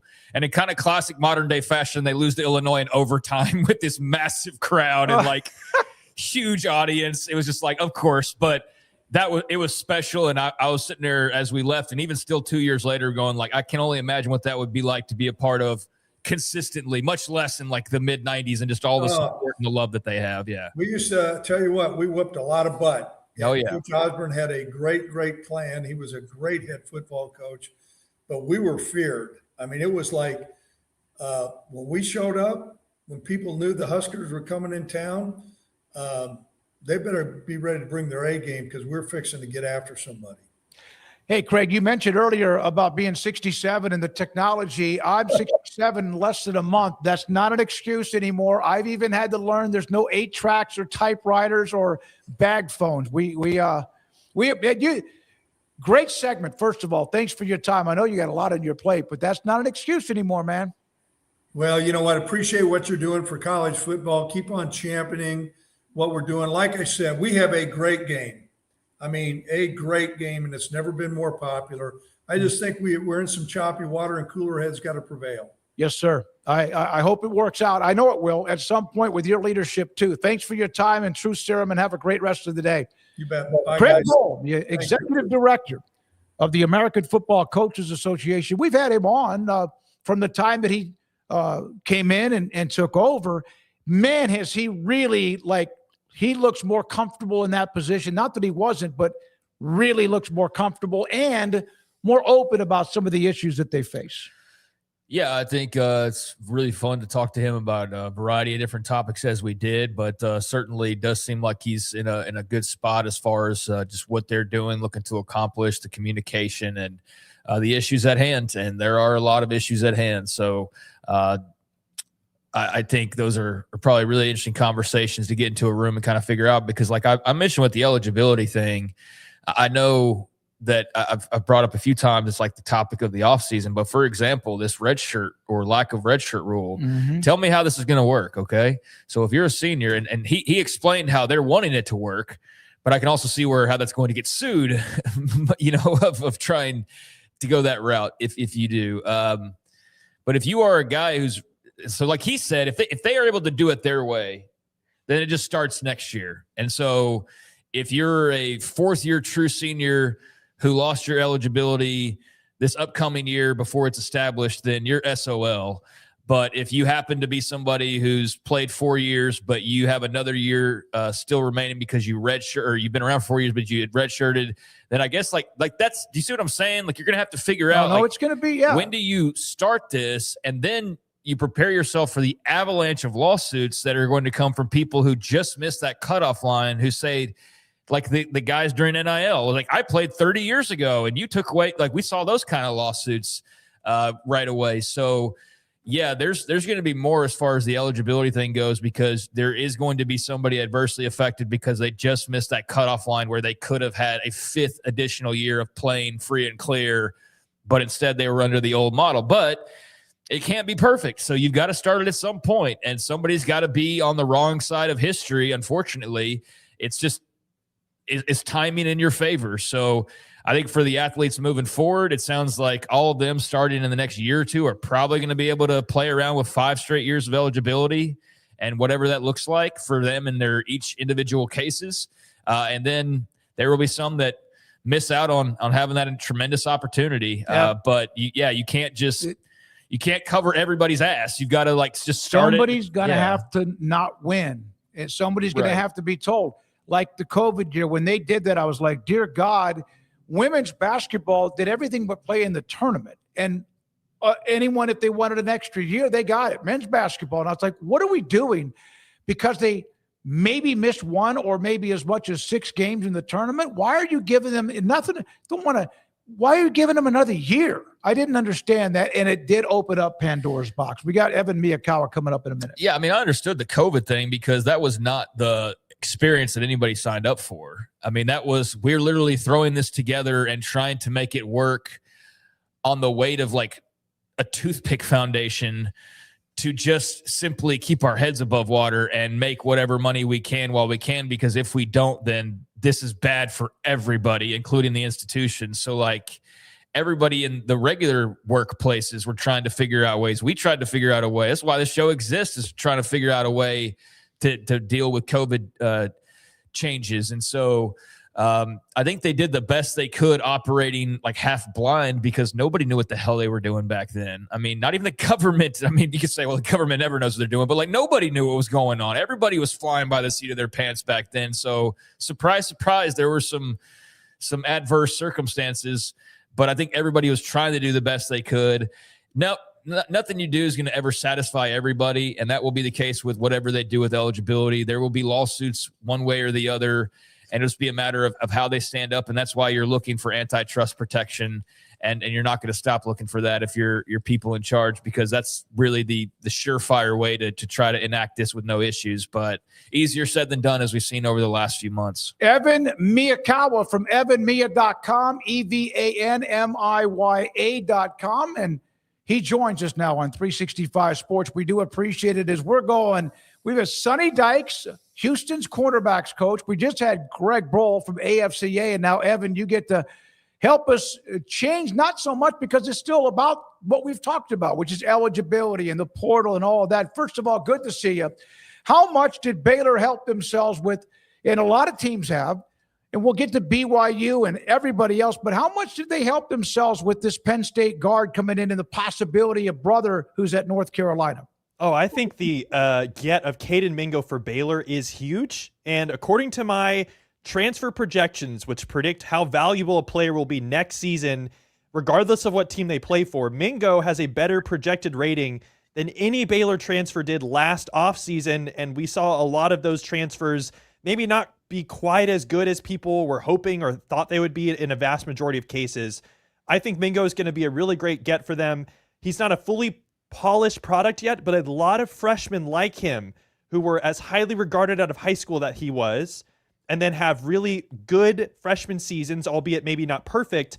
They oftentimes, if they stay in college in this modern era, will take a big jump in their sophomore year. That's exactly what I see from him. That's why I have Mingo as a top 20 transfer overall in the portal this year. So, Evan, a general question to start off for me. What was kind of the theme that you noticed when the portal opened and you started seeing the names come across? And what's sort of been, I guess, what stands out to you about some of the trends you're seeing, some of those types of storylines outside of just like this player's going here? Well, I think the big trend that we saw, and this was totally expected from me in terms of how teams are building rosters this offseason, is everyone is trying to copy what Michigan did. Michigan dominated their season by having a massive front court, having three players who traditionally would play at the 4 or 5 spots and having them all on the court at the same time. Yaxel Lendeborg, who is Michigan's best player, traditionally a power forward, he was playing down at the 3 spot for them, and they were very successful at that. But you look at the other 1 seeds that were in the tournament this year, Arizona, Florida, Duke, all of them had loaded front courts like that. So I think teams are recognizing that the very best teams in the sport just overwhelmed other teams with more length, more physicality, more athleticism in their front court, and we're okay with maybe shooting the 3 ball less or slightly not as at an elite level as previous teams. But with that has come an over-indexing or a rush for gold with teams just trying to pile up with bigs in their front court, and that has led to some pretty outrageous asking prices and going rates for big men in the offseason this year in the portal. And according to my research and all the proprietary data that teams are entering on my side as they are doing NIL evaluations, bigs are being overpaid in a lot of situations compared to other positions in the market based on the actual level of production that they're going to get out of them. That's been a very interesting thing to watch as we've gotten this offseason underway in the last couple weeks or so.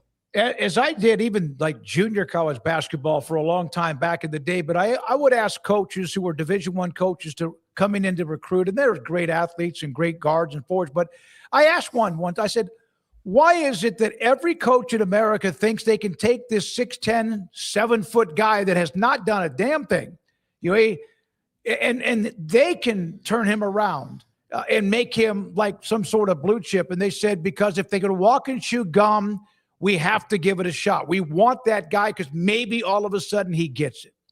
And listen, some of those players, those developmental prospects, if you will, that are, 6'9", 6'10", or higher, some of them will work out. But my belief right now is that based on the amount of money that teams are paying for bigs in the portal, I mean, big picture, the market is up 65% compared to where it was last year. So everyone is demanding more money. But for bigs in particular, the asking prices is more like double of what it would have been last year. And I think in a lot of cases, given the market, some teams are going to be paying money to just try and compete with other teams in terms of their front courts, and they're going to be disappointed a little bit with the production they have, and there's maybe more value to be had in some of the, if you want to call it smaller players, point guards and shooting guards, who are maybe more of a bargain, maybe not cheap, but more of a bargain right now in this market than they've been in previous years.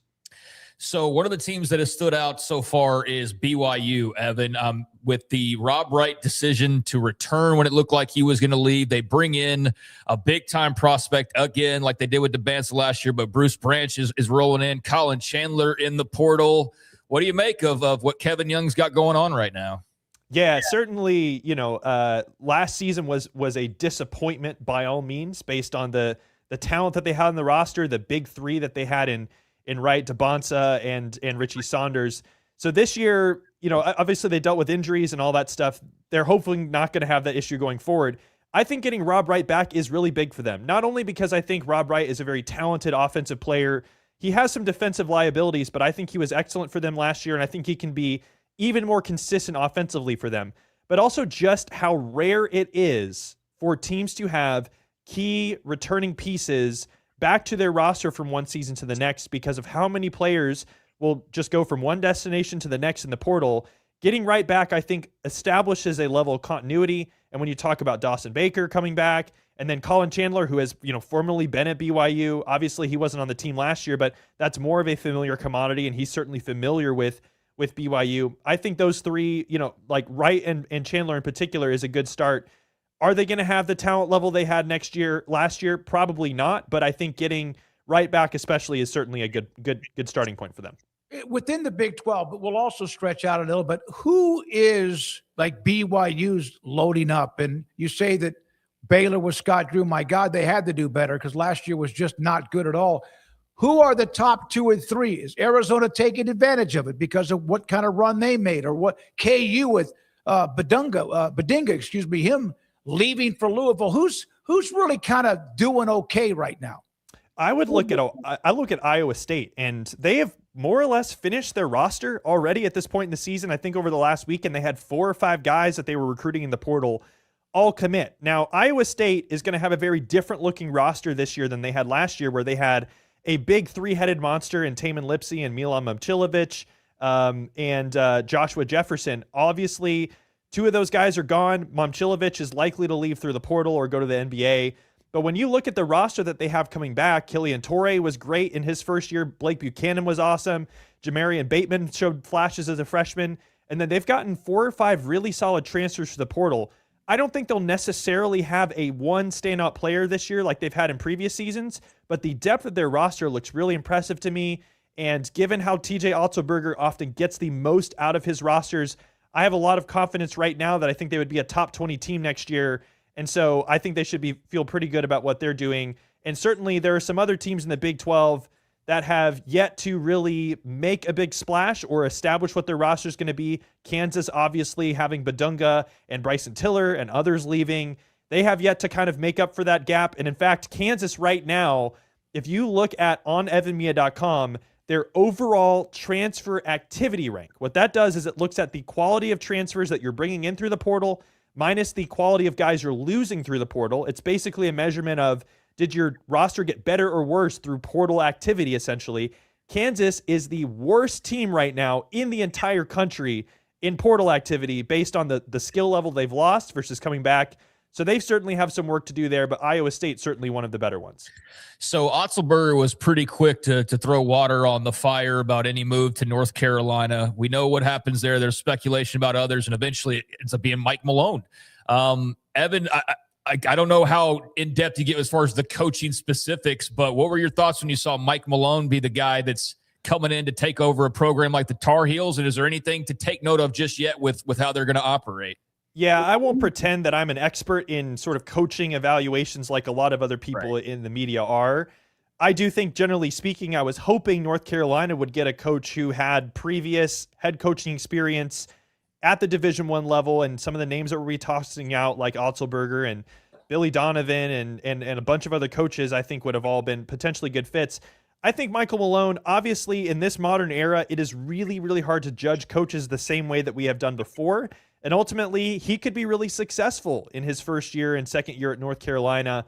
But I do think he has more of an uphill battle because he has a lot more to learn about the way that the current landscape of college basketball works. And it is more difficult than ever for a new head coach who has never coached in college before to come in and immediately have to build a roster from scratch in this environment.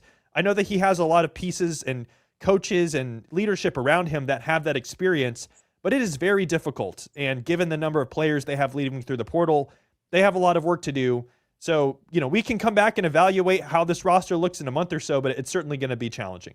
West Virginia seems to be doing well. With Ross Hodge, of course, they won that tournament out in Vegas. And do they got a little steam going right now? Yeah, I absolutely agree. And I think they have, 3 commitments right now through the portal, at least that I think are all not spectacular, but very solid pieces that could help their roster. And most of the pieces that they have leaving through the portal are guys who they probably wouldn't want on the roster this year anyway, because they just weren't quite at the level that they would want. So I think they've been, one of the more promising teams in the Big 12 so far. Right now, I have them ranked in the top 25 nationally in their overall transfer activity rank. Evan Miya, by the way, his website, Evan Miya, has no firewall or whatever you call it, no paywall. And I notice a lot of comments about that. That's the way to make friends, by the way. I know that you could turn that into income or whatever, but I think just the fact that what you do is probably doing that already. What made you or allowed you to say, oh, okay, we're going to make sure people can see this stuff? I'll specifically clarify that it is basically all of my ancillary work on my blog and on my podcast that is all completely free. Okay. The article that really got a lot of traction this week was my NIL market trends article, which is completely free to read. Basically looking at, here is how much the market has gone up from last year based on the proprietary NIL data that I have access to through a bunch of teams that are using my front office suite, which is a product specifically for GMs and coaches who are trying to do NIL evaluations. It gives you a lot of flexibility to account for where the market is at, while also using my model to help kind of propel the projections behind players and how much that they should be worth. And the main findings from that, which have been very interesting to a lot of people, I mentioned it, the market is up 65%, bigs are being overpaid, there's a bargain on point guards.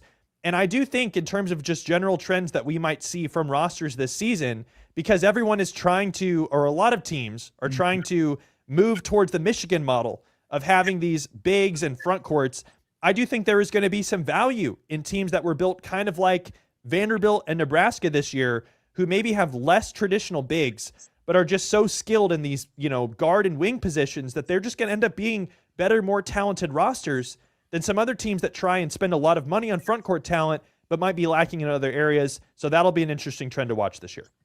Evan, there is a lot of angst in Lexington, Kentucky right now surrounding Mark Pope and their trajectory. How valid is the nervousness in your mind when you see like kind of what they're working with and what they're trying to put together in this portal cycle? Yeah, this has not been a good start for building their roster this year. There have been a lot of names that have been, talked about as being in their potential recruiting pitches, and a lot of guys have ended up going to other places. They got Zoom Diallo to commit to them from Washington, and I think he's a very good pickup for them at the point guard position. But outside of that, you have Malachi Moreno, who's returning, who I think will be great as a sophomore. I think he was really solid as a freshman. But you have maybe 5 guys on the roster who are going to, hopefully be meaningful SEC level contributors. And outside of that, you don't have anything yet. So there are other teams in the boat as well, but you would hope with a team like Kentucky, with the resources that they have, certainly with the cachet that they have, that they would have made a little bit more progress by this point. But again, it's a little bit wait and see until a couple weeks from now to know what the full picture is going to be there. If it's okay, the income, the overall transfer portal, if I'm reading the right one, and again, there's some great information. Louisville, of course, just like had a day the other day with the kid from Oregon and also Badinga. Miami, Texas has gotten a couple of gems, the kid from TCU and someone else. Indiana is surging. And then Marquette, the Warriors, those seem to be what you have right now. Those guys are all doing pretty well. Yeah, and Marquette is an interesting one there because Shaka Smart has sort of famously not used the transfer portal at all the last couple seasons. That has changed at least for one player this year, and they only have one player coming in so far, but that one player, Sananda Frew from Louisville, I think was solid as in his first year in college. I think he will take another leap this year for Marquette, hopefully be used a little bit better. I have him as one of the best players in the portal, so I think that is a really good get, especially for a team that really has been very anti-portal the last several years. So good to see them on the map there. Well, I'm telling you, you do a great job. Evan Miya, M-I-Y-A, Evan Miya, Kawa, evanmiya.com. Craig, anything else? How do you think Arizona follows up what was a great run that just ended really UGLY? Yeah, I do think that it's going to be pretty difficult for Arizona to have the same level of roster talent across the board. I mean, what made them so spectacular this season, leading up to their Final Four run, was how their guys 1 through 8, 1 through 9 were better than almost anybody in the country. And I do think, coaching wise and everything there, Tommy Lloyd has things rolling there. Their backcourt right now looks like Derek Dixon and JJ Mandequit coming from North Carolina and Washington respectively. And while I do think they're solid players, I don't think we can expect them to be the level of players that Jaden Bradley and Braden Burries were in the backcourt for them. So maybe a little bit of a step back there, but as always, Tommy Lloyd has gotten a lot out of his roster each year, so it should be good. All right, man. Hey, great job. I love watching the comments on when you post something, and 99% of them are very positive, and they should be because you put a hell of a lot of work. And we knew you were you were 5. When you had when I was just a little infant. You were not in diapers, but you were still walking around. Thank you, man. Appreciate getting you on. Getting you on the show is great. It's harder and harder to do it because you're successful at what you've done. So congratulations, young man. Thank you. I appreciate that. Thank you. Evan Miyakawa with us on 365 Sports, and you can go to his website, evanmiya.com, and it just jumps out at you, and we appreciate his time.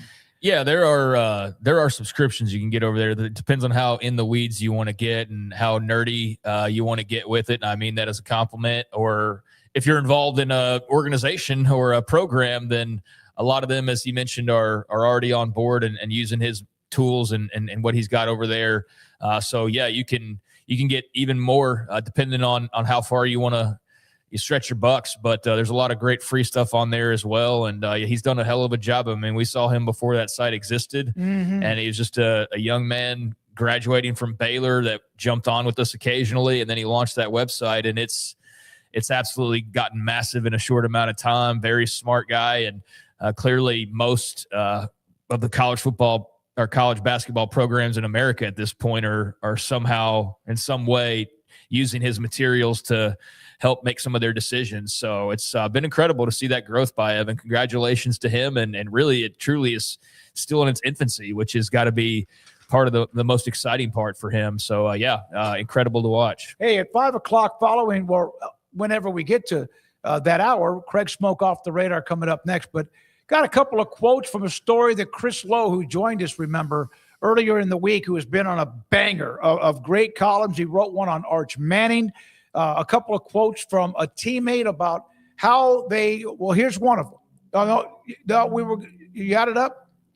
Okay, let's go ahead and use it. So this is from Trevor Gooseby, the offensive tackle. This is after they lost to Florida. They were 3-2. They had lost that tough game to a hellacious Ohio State team. But during that time, this is what Gooseby said. All that did was, but the way Arch responded, all that did was solidify my belief that he's a quarterback I'm willing to put my life on the line for, because what matters to Arch is the team. That is one of the quotes. And then also this from his father, Cooper Manning, when he mentioned about how he was going through a difficult time. This is from a friend of Arch on this. Good judgment comes from experience, and experience comes from bad judgment. We're only going to get better when you learn from your mistakes. That's from his father. Great article by Chris Lowe from the on3.com, and Craig Smoke and Off the Radar coming up next. QC Kinetics office in Dallas on Central Expressway on Tuesday. Met the owner, met those who give treatment. Everybody's fantastic. They just really, really are. There's numbers on the screen here in just a moment. There you go. In Dallas at 972-972-8610, in Houston 713-913-5285. How much consistent joint pain do you deal with? Whether you're 30 or you're 67, almost like me, in your elbows, your wrists, your neck, your maybe down in your knees, your shoulders. Is it more than just, I'm sore for a couple of days, from maybe even a good workout? No, this is something that's becoming to the point of chronic, and you can't get it fixed. Or you've tried. You've tried to get steroid injections. You've tried to get rid of it. It's not working. You've tried physical therapy. It's not working. Consistent joint pain can shut you down, make you miserable, keep you from being focused, and also can keep you from sleeping well because you're rolling from one side of your body to the other. I had that with my hip. A lot of that from the grizzly part of my lower back. I went to QC Kinetics in September, got a free consultation, started treatment that day, and I am feeling great. Wouldn't you want to say that? I can. QC Kinetics, again in Dallas and also in Houston. I have had 4 treatments. They take what is inside of your body, to heal your body. That makes a lot of sense. Natural biologics, plasma, stem cells, blood, platelets, and then they put it back in your body. It is phenomenal how I feel. I play golf and I don't have that the next day or that night or even when I'm playing. I have now run 9 separate 1 mile when I didn't run for nearly 5 years because I just couldn't go 4 to 5, 6, 8 steps without it saying, nope, shutting it down. It has worked for me. QC Kinetics has worked for me. It can work for you. So if there's any chatter about you getting cut on, surgery, go get a free consultation. QC Kinetics, there's the number in Dallas, 972-972-8610. And in Houston, 713-913-5285. Why wouldn't you want to feel better at QCkinetics.com? In the major leagues for 24 years, and let me tell you, I can feel it in my joints. Shoulders, elbows, and knees. Trust me, pain doesn't retire when you do. I tried everything to get rid of the pain. Nothing worked until QC Kinetics. Baseball legend Roger Clemens and other patients are getting lasting relief with QC Kinetics regenerative treatments. No surgery. I trust QC Kinetics. You should too. Let's commit to getting rid of all the pain. Schedule your free consultation today. QC Kinetics. Better starts here. With over 25 years of excellence in IT, Carrion Solutions is your trusted technology partner. From managed IT services to cutting-edge cybersecurity, our expert team delivers tailored solutions that drive success. Our portfolio includes products such as Veeam, Bitdefender, Microsoft, Cisco, and Fortinet. Call David Carrion and his team of experts. Call 888-522-2221 or visit us at carrionsolutions.com. Established in 2007 and independently owned, Alliance Bank Central Texas is committed to helping families and businesses meet their financial goals. From their tellers to their board of directors, they know the importance of superior service and competitive products. Customers have confidence knowing that their financial needs are in good hands. It's your bank, Alliance Bank Central Texas, with 2 Waco locations, 4721 Bosque Boulevard and 191 Archway Drive on Highway 84, and at alliancebanktexas.com. Member FDIC, an equal housing lender. Hello, I'm Camille Johnson with Camille Johnson Realtors. We specialize in selling residential real estate agent all across our community, and we love serving all types of families. We have been in business at Camille Johnson Realtors for almost 9 years, and I have been a residential real estate agent for almost 40 years. And we love our partnership with 365. So thank you for partnering with me, and thank you so much to all of my clients who have made our company a success. Join the celebration. It's 27 years for Richard Car Motors, and we're celebrating with big anniversary savings. The GMC Sierra delivers strength, power, and a refined interior loaded with premium comfort and technology. During Richard Car's 27th anniversary sale, find savings like $9,000 off all Sierra 1500 Pro and SLE models in stock. Thank you, Central Texas, for 27 years. Log on, call, or come by today to find big anniversary savings now. Richard Car, they have the truck for you. Pepperoni Magnifico. Pepperoni Magnifico. Marco's Pepperoni Magnifico. Classic and crispy cut pepperoni, 3 melty cheeses, all on our fresh made dough. And starting at just $12.99 for a large, it's no wonder Marco's was named America's favorite pizza chain. This 4 o'clock hour is brought to you by Stonewood Dental, your one-stop shop for your dental needs, specializing in teeth cleaning, fillings, crowns, sealants, root canals, IV sedation, extractions, implants, bridges, dentures, full mouth restorations, and bioaesthetic dentistry. Our priority is your comfort from the moment you walk through the front door. Stonewood Dental in Robinson, Texas. Now it's time for 365 Sports.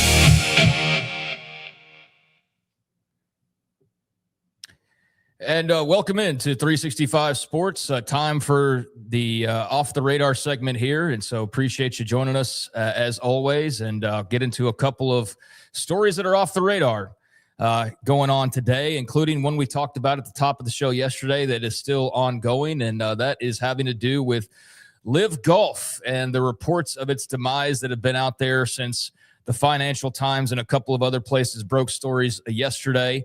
But a lot of still discussion on what exactly is happening with LIV. But it's interesting that the war ongoing right now over in Iran, or however you want to define it, is a driving factor in the decision-making of the Saudi Arabians and why they are moving their money around and deciding to maybe invest in other areas, like more at home than they are and as they have been internationally over the last few years. But the head of LIV coming out yesterday amidst all of these reports and the on-the-record changes by the investment fund in Saudi Arabia on where their money would be going, which is what kind of tipped off this whole story and had people going, wait a second, there's no mention of LIV Golf here. There's no mention of this, that, or the other. And then you see what's going on with the oil business right now, and Saudi Arabia is being directly affected. They've had tens, if not hundreds of millions of dollars of infrastructural damage ongoing because of the war over in Iran. And so they are pivoting what they are doing, and LIV is the big story as a result of that. So the head of LIV coming out yesterday and saying that the season is going to continue at full throttle. Scott O'Neill shutting down speculation that they would not make it to the end of the year. He said it will go on as planned, uninterrupted, at full throttle. This was in an email to employees that ESPN was able to obtain. However, what was notable is that he did not address specifically whether or not they would stop investing after this year. He only made it clear that they would finish this year, they would continue with this year, and then they would, well, he didn't say anything about what the future holds after that. And so one of the statements in this email, I want to be crystal clear. Our season continues exactly as planned, uninterrupted at full throttle. While the media landscape is often filled with speculation, our reality is defined by the work we do on the grass. We are heading into the heart of our 2026 schedule with the full energy of an organization that is bigger, louder, and more influential than ever before. Now, we know that's partially BS, but maybe there is something to that. They are playing in Mexico City, and I saw earlier today, as if the hits won't stop coming for LIV over the last 24 hours. There's all sorts of broadcast issues that have been taking place, apparently, with people trying to watch that tournament, and it's been ongoing. Don't know the latest on that, other than it's kind of one of those when it rains, it pours situations, it appears, for LIV Golf. But a lot of reporting around this. The players blindsided by it. Not sure how aware LIV itself was that the Saudis might be making this pivot, but they are not just changing their investment in LIV. They are restructuring a lot of different things to the point of Saudis trying to become less reliant on oil moving forward, because they've seen how quickly something like an unexpected war can completely change the dynamic and the money flow that's coming in and out. So little did we know how the sports world might be affected by ongoing world events. But what's fascinating about that to me is I never considered it. I just was somebody who thought, oh, well, it's the Saudis and the oil money. I've seen how they've paid WWE 20 times over for events over there, and the UFC the same thing, and lots of other sports washing, which is not even a negative term. It's one they use themselves. They're not trying to hide the fact they've been doing that for years. So that's been ongoing, and I just assumed that money would never, ever run out. And to be clear, they're not running out of money necessarily. It's just that there is far less of it coming in at this point than they become accustomed to. And so that's the impetus for some of the changes being made. But the one that obviously is our focus is LIV Golf. So as of right now, it's still operating. It's still planning on moving forward. It's still planning on finishing the rest of the year. And then after that, it remains to be seen. But a lot of people still expecting that this will be the last we see of LIV, most likely once their season wraps up. It's affecting tennis. It's affecting, obviously, LIV Golf. It's also affecting even football in Europe. There's a lot going on, and it's that letter, the statement, the email that he sent out, O'Neill sent out. Yeah, you're right. It didn't say anything about next year. It just said something about we're headed and going to finish up this year. That remains to be seen. And depending on who you read, it also, some players did not know what was going on. And that's how you start to get a little bit of crack in the armor, so to speak. Well, it's just bad business and bad leadership, but I know you can't always, I guess, give everybody every bit of details when you're trying to work things out behind the scenes. However, yeah, not the best thing in the world to leave players just completely without the opportunity to pivot if they need to, or giving them a short runway to do that. But that's how business works sometimes. So that is what it is. But yeah, I think the most shocking thing to me is just how affected LIV was by outside world events. And again, it's maybe a little bit of naivete. I never put two and two together as far as that goes, and just assumed like, oh, oil prices are going up, that must mean the Saudis are just raking it in. Like, actually, no, because so much has been damaged because the Strait was shut down. That has massively affected what they've been able to do versus the norm. And so they are pulling back on a lot of other like homegrown projects, but they are mostly going to focus. They'll still have money out internationally. I'm sure they'll still have their WWE premium live event. I'm sure they'll still do things like that, but there will be some cutbacks, and LIV right now is still safe. But a lot of people that know what's going on still feel like this is inevitability, that LIV Golf will go to the wayside. And got to see for the first time in a while the LIV versus PGA back and forth on social media. I mean, LIV doesn't have the biggest fan base, obviously, because that's part of the problem. But yeah, there's some real bad blood rivalry between the LIV guys versus the PGA guys. And I'm not talking about the golfers, but I think what most people are interested to see is what happens with the LIV golfers if, in fact, this does go the route that people expect it to. Well, Brooks Koepka may have gotten in under the wire. He still has penalties. He still cannot be a part of some of the revenue sharing, but he's on the tour. Looks pretty damn comfortable, too. And then, of course, Patrick Reed was in the Masters, too. He's over on the DP Tour overseas. He seems to be very comfortable, too. Now the other guys, Rahm, DeChambeau, you wonder, are they going to face even more scrutiny or even higher penalties because they did not join when others started, when some of the other guys started to jump off the boat? I don't know what's going to happen, but they have to have at least some penalties and consequences. Yeah, you would think so. I mean, they can't just come walking just freely into the PGA locker rooms without those guys wanting there to be some type of penalty. So, yeah, I assume that will be the case. It's probably just something they're working on behind the scenes. And first, you can't just crown LIV dead just yet. But again, that's what a lot of people suspect. So we'll see in the coming months, one way or the other. We will see what happens with that. Meanwhile, not much else to get to here, but a local guy that we covered for a long time, was also a star in the Big 12, a star in that TCU playoff team, Quentin Johnston. The Chargers having to address rumors that they were putting him on the market. General Manager Joe Ortiz said on Thursday that the 2023 first-round pick from TCU and Temple High School is not available. He said there's a lot of rumors out there on Twitter, and I could tell you this: I have made 0 calls about Quentin, and I've had 0 calls regarding Quentin. They have until May 1st to pick up his 5th-year option, which is part of why he'd be in this rumor mill and in play, and that will be worth about $18+ million. So they are still discussing on whether or not they are going to pick up that option. So again, that adds some fuel to the possible fire of whether or not they are looking to move him. But he appears to be a guy that they still like a lot. And so at least for right now, shutting down those rumors. But the draft is right around the corner. So we'll see if Quentin Johnston does get moved, despite what Joe Ortiz has to say. But just interesting to see that crossing the wire here, as he's a guy we covered all the way back in high school. Yeah, and I thought he had just kind of turned the corner, was finally reaching the potential of when he was drafted. But maybe it was just one game. I don't watch a lot of NFL. I watch some of the summary shows at night on Sunday Night Football, but I thought he was starting to become a guy that they could count on. But I didn't know that maybe, and again, they say that he's not up for grabs. We'll see.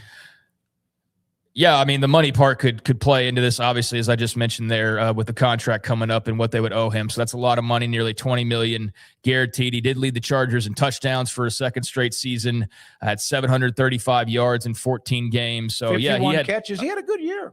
he had a really good year. So for him, he bounced back and had a really nice year for LA. So we'll see what that turns into, but just interesting they're on the record and saying that he is not going to be on the move. And then finally get into a little bit of just NBA, and it's just interesting to see the play-in games last night, because there was a lot of talk surrounding those as you had Philadelphia beating Orlando, 7th, 8th place game, and then you had Golden State beating the Clippers in a high-scoring affair in a 9th versus 10th place game, play-in games in the East and West, and a night off for the NBA, but they return on Friday with a couple more play-in games, Charlotte and Orlando, and then Golden State now playing Phoenix for the 8th seed spot, or in the 8th seed game. So we've gone from the play-ins last night, a night off, and then there will be the 8th seed games, as they call them, on Friday with a doubleheader there on Prime Video. So you will need a subscription to Prime to watch some of these NBA playoffs. In fact, a lot of the NBA playoffs, you'll also need perhaps Peacock, although I think the games will be on NBC. But Peacock will have at least some of them exclusively. So just the world we're living in as far as that goes. And I know not necessarily a lot of our audience is really in tune with the NBA, but I do think there is something they found with the play-in games. I know that's been advocated for college football. People have floated ideas about play-in games like within conferences, and I'm not totally on board with that myself just yet, but I can see some of the appeal, because it is do or die. It is very high stakes, even if it's just 7th versus 8th place. Like, staying alive, having to win this one game does really add something to what otherwise not be that fascinating of a matchup. And I can see where some college football eyes kind of roam over and go, well, we could do that our own type of way, and that might be kind of cool. So I think whereas I was a bit hesitant at first, I would not want them to copy the NBA idea for idea, but I can see where this only whets your appetite further, especially as you see the TV ratings roll in for stuff like this. And no midseason like tournament college football. We don't need to do all that. Like I said, we don't need to copy idea for idea, but there might be something to the play-in games that tickle enough fancies that's something we see them float out there, and obviously has been floated by various people over the last couple of years. So anyways, NBA play-in games, a lot of excitement for those last night, and that will resume on Friday, and there's a few things off the radar. So is that like the NCAA tournament play-in games, basically, the first 4? Yeah, it's playing games. Yeah, so you win or you go home, basically. And so, yeah, the NCAA tournament has that, albeit with much lesser followed teams in some cases, not always. I mean, there's some pretty big brands that still play in the play-in games, but yeah, besides that, it's the same concept, really. You're fighting for the 16th spot, but here you're fighting for the 8th place spot. So, yeah, it hasn't been totally unique to the NBA, and the NCAA does have a little bit of that as far as you point out, March Madness goes.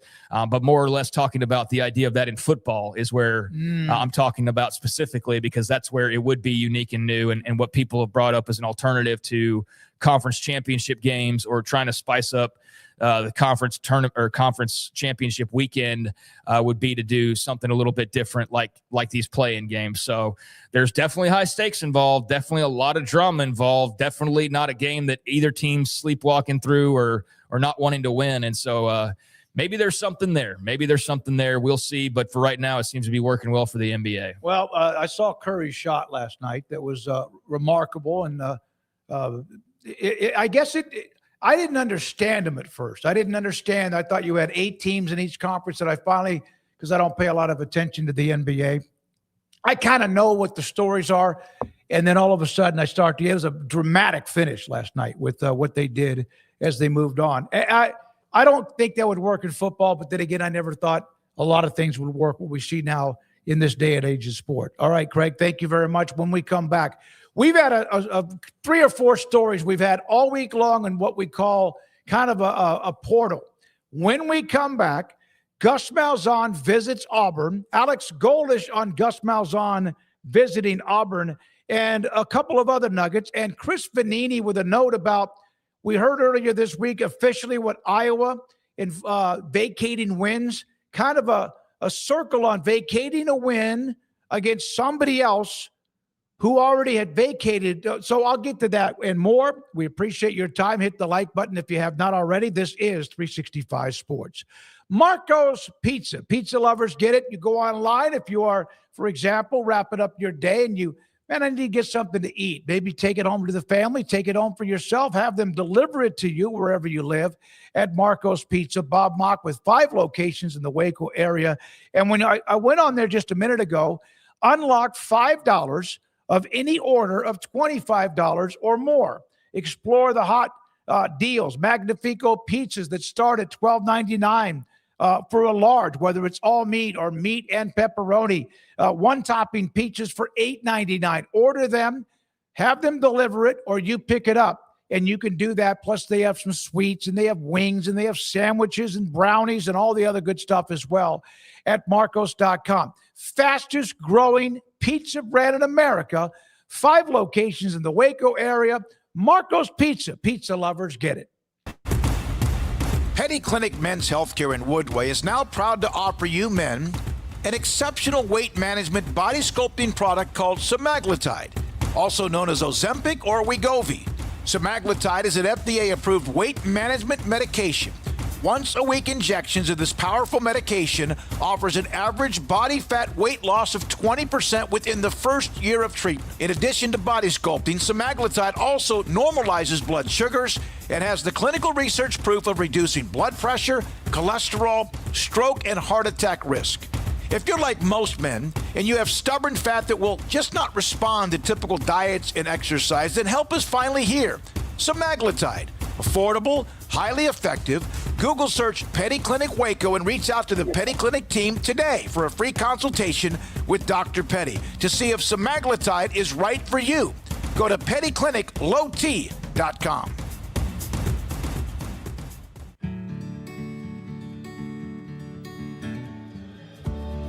Whatever it is you wrangle, whatever seeds you sow,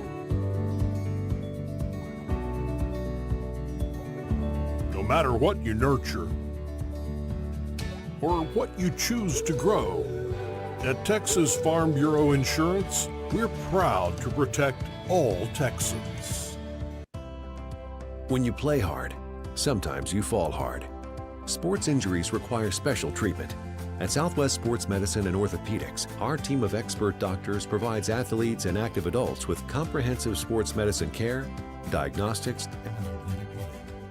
Whether you're in high school, college, or beyond, we'll help you get back on the field. Call on the team physicians for Baylor Athletics. Call Southwest Sports Medicine and Orthopedics.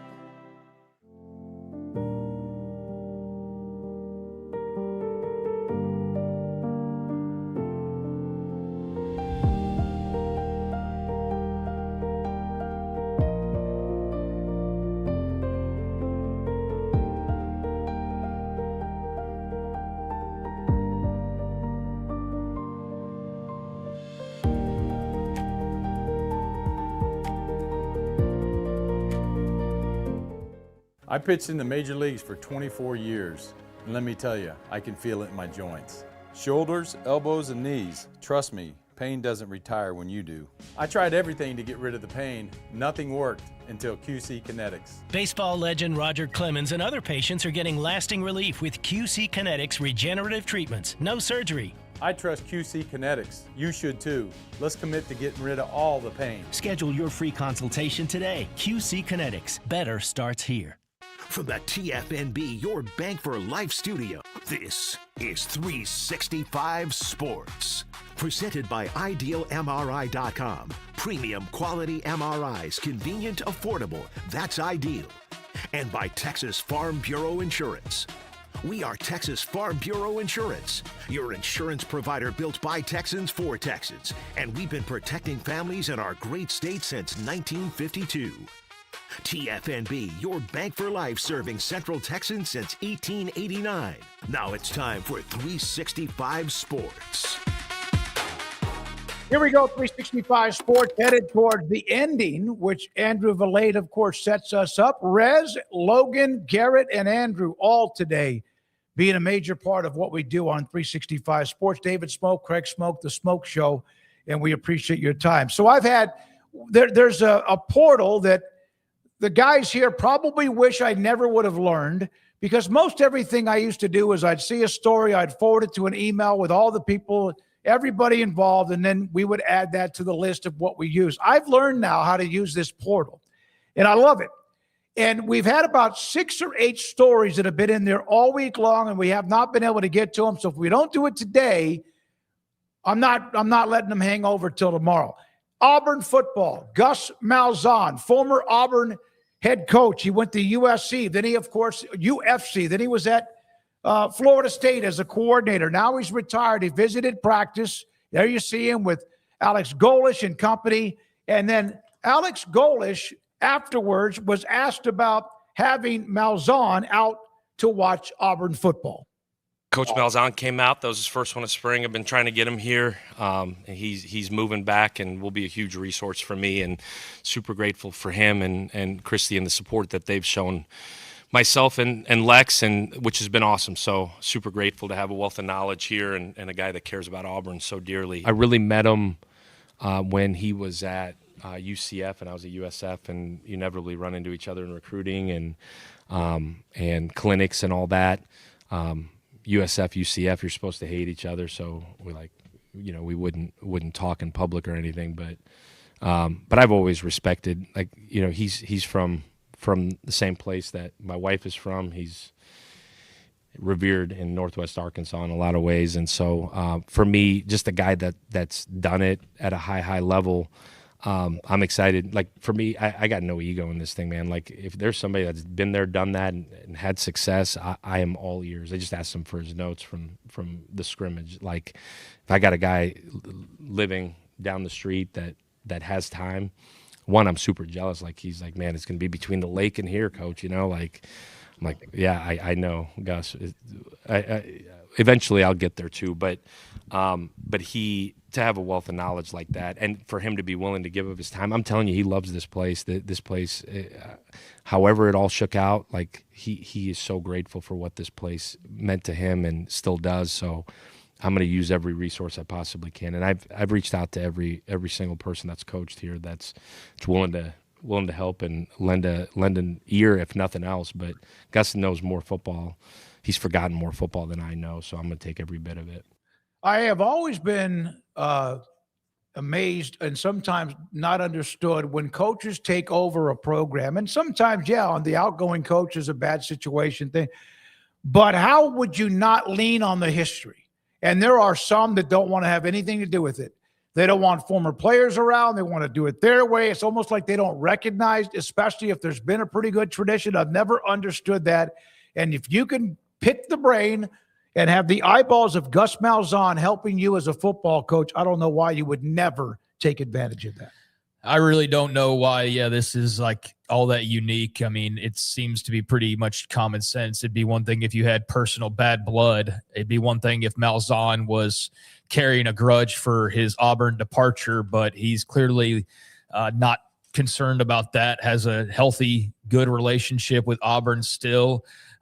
Fans still like him, best I can tell. And there's really no reason to make it a thing unless you're just somebody who thrives on that sort of drama and division and ugliness. Why not have a guy who is a big part of some success at that school, who's no threat to you whatsoever and is just there to maybe hang out and help? Why would you not welcome that? It's I guess it's unique and kind of cool to hear it said, but it's really not anything other than common freaking sense. I mean, this guy wants to help and be encouraging and a positive force around practice, and he's got a great relationship with everybody. Like, I mean, it's not like he's got to worry about Malzahn taking his job after this. So that's good to hear. Gus is filling his extra free time nowadays, and looking forward to seeing how that continues on in his rest of his career. But very excited about this new leaf being turned at Auburn, and Alex Golish being open to the people who came before him, like I think every coach should be, so long as there's not something preventing you, like a big scandal that occurred or some big massive falling out. I mean, there was some ugliness with Malzahn's departure, but these are grown adults. And so, let's help each other out and make Auburn football the best it can be. He was 3-5 against Alabama and Nick Saban. That's one of the best records ever. and, of course, the famous kick six, et cetera. So picking his brain to get back there, that always can help the adrenaline and momentum of Auburn football. One note before we get to one basketball note. This one here is about college football. So earlier in the week, Iowa had to vacate 4 wins. This is a nugget from Chris Vanini. Iowa and Michigan State have now vacated 2023. So their game never happened because Iowa vacated the win against Michigan State. Michigan State vacated part of their games in 2023. So it's like it never happened. Iowa was forced to vacate wins in 2023, which a player allegedly tampered with Cade McNamara, tampered former Michigan quarterback. My count, that would be Utah State, Iowa State, Western Michigan, and Michigan State. Here's another note. Michigan, who had a sign-stealing controversy and got hammered, got thumped with Connor Stallions, they have not vacated anything. 2 opponents from the 2023 Michigan schedule have now vacated games, while the Wolverines in that same season did not. And they, of course, I guess under the penalty and umbrella of ineligible players. Yeah, I don't know how that works or what that says. Like, is Michigan just saying, no, we're not going to do that? Or No, I don't think they had any vacated wins. So they're just, okay, so there wasn't. No, what they're any... saying is these teams have all done things and had vacated wins, and yet Michigan, because it wasn't under ineligible players, did not have to vacate games, no matter how much the NCAA slapped them maybe a couple of times. Okay, I understand now. Well, it doesn't seem to really be that confusing. You just said the exact reason why. I mean, you may not agree with it, but the explanation is pretty damn simple. They didn't have any ineligible players. That's what I said. Yeah. Right. So I'm saying there's nothing to really add to that. There's no reason for Michigan State to bitch about it because the rule's pretty clear that Michigan doesn't have any vacated wins because they weren't using ineligible players. So Michigan State or whoever has had to vacate wins, Iowa, can be upset about it, but it's not the same thing. It's not, well, we got in A type of trouble and you got in A type of trouble. And so we both got into types of trouble, even though the trouble was different. So we all get the same punishment. No, you played ineligible players. Michigan did not. We may not agree with what they did, but technically there are things that you look at as being breaking the rules that weren't technically breaking the rules. So yeah, I mean, I can see where there's some sour grapes there, but it's really not complicated as to why. They don't really have a leg to stand on as far as that goes. But yeah, that kind of sucks and doesn't seem, I guess, fair, but it's self-explanatory at least. So you don't have to like bend your brain to figure out why this happened versus this happened. Well, ineligible players. That's why. Reggie Bush and USC, remember, had to vacate wins because he was taking money, house, all the other things that went with it, had to give up his Heisman Trophy. And USC vacated a lot of huge wins during that stretch when they had 2 consecutive national titles and almost won a third if it wasn't for the great Vince Young and UT. BYU cornerback Trey Alexander did a sit-down. Trey Alexander III was asked about why he, when he got to college, did not take creatine. You have to hear his answer. The reason why I didn't gain weight, I never told nobody but Coach Phillips this story. The reason I didn't take creatine when I first got on college campus, because I thought it was gonna make my Johnson small. So I swear on my life. I love that. Because like in my mind, they like, yeah, creatine's in chicken and all this. I'm like, well, Coach, if I'm supposed to have creatine, then like it'll be a part of my body already. Thanks. And in my mind, I'm like, if it's anything external, then probably gonna make my junk small. So I'm like, I'm not taking no creatine. That's valid. And that's the guy out of truth why I didn't. And that's why you get behind the paywall right there, man. Now those are the. Yep, that's true. Trey Alexander III talking about his length and not wanting that to change.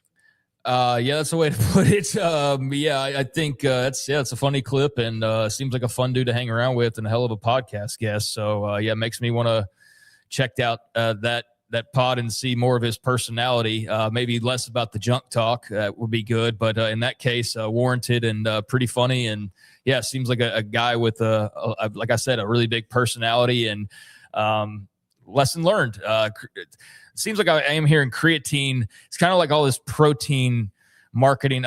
Protein in my Doritos and protein in my, like I'm hearing creatine a lot more these days than I remember hearing it in like the last 20 years. I don't know if it's a fad or just everything that comes back around and not again, but I do feel like I've heard that a lot more here lately. But yeah, that's funny, and a hell of a response by him, and a lesson learned that he's safe as far as that concern goes. AI said it doesn't either, so that means it's true.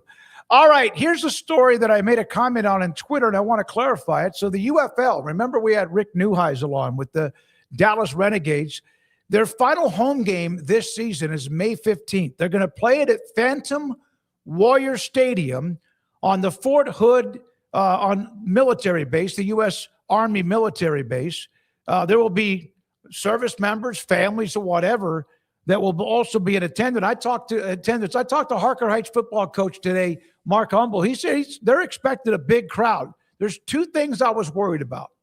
One, you can put up temporary bleachers. They got plenty of time. There's bleachers only on one side of the stadium that's on the campus. The reason we know that on the Post is we did a game from there, and Midway played. I think Killeen High School. But I remember Midway football coach Terry Gamble was like not happy with the conditions of the field. I have been told that they have turfed the field with field turf. So they're also not allowing what they would have like the cavalry, whatever, horses that they would have sometimes events and parades, etc., that were on that field. That's why it was grass and dirt. So that has been cleaned up, although not sure about the amount of, temporary bleachers, but it's going to end up being really, really cool. So that's good news. And Fort Hood gets to watch and enjoy a UFL game. Yeah, that's cool. I mean, I think back to that stadium and I'm trying to see like the origin of this idea. I mean, outside of just like, let's play a game on Fort Hood. I mean, that in general 250th anniversary of the United States. Well, yeah. There you go. That makes more sense. So yeah, I mean, in that case, then that's cool. I'm sure that the base will come out for something a little bit different entertainment wise and enjoy that, but it is a unique setup. It is where they did a lot of their cavalry.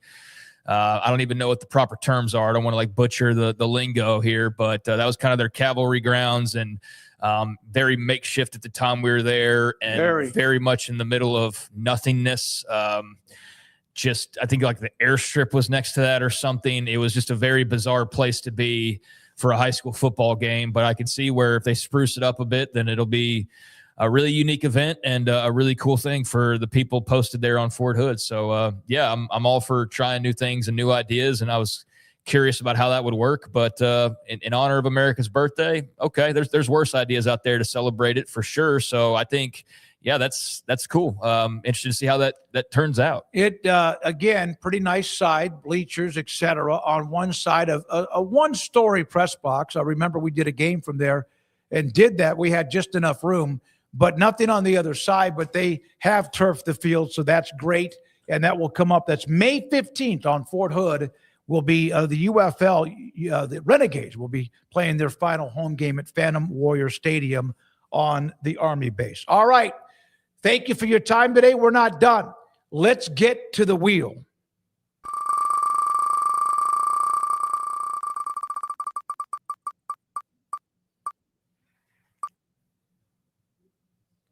One more.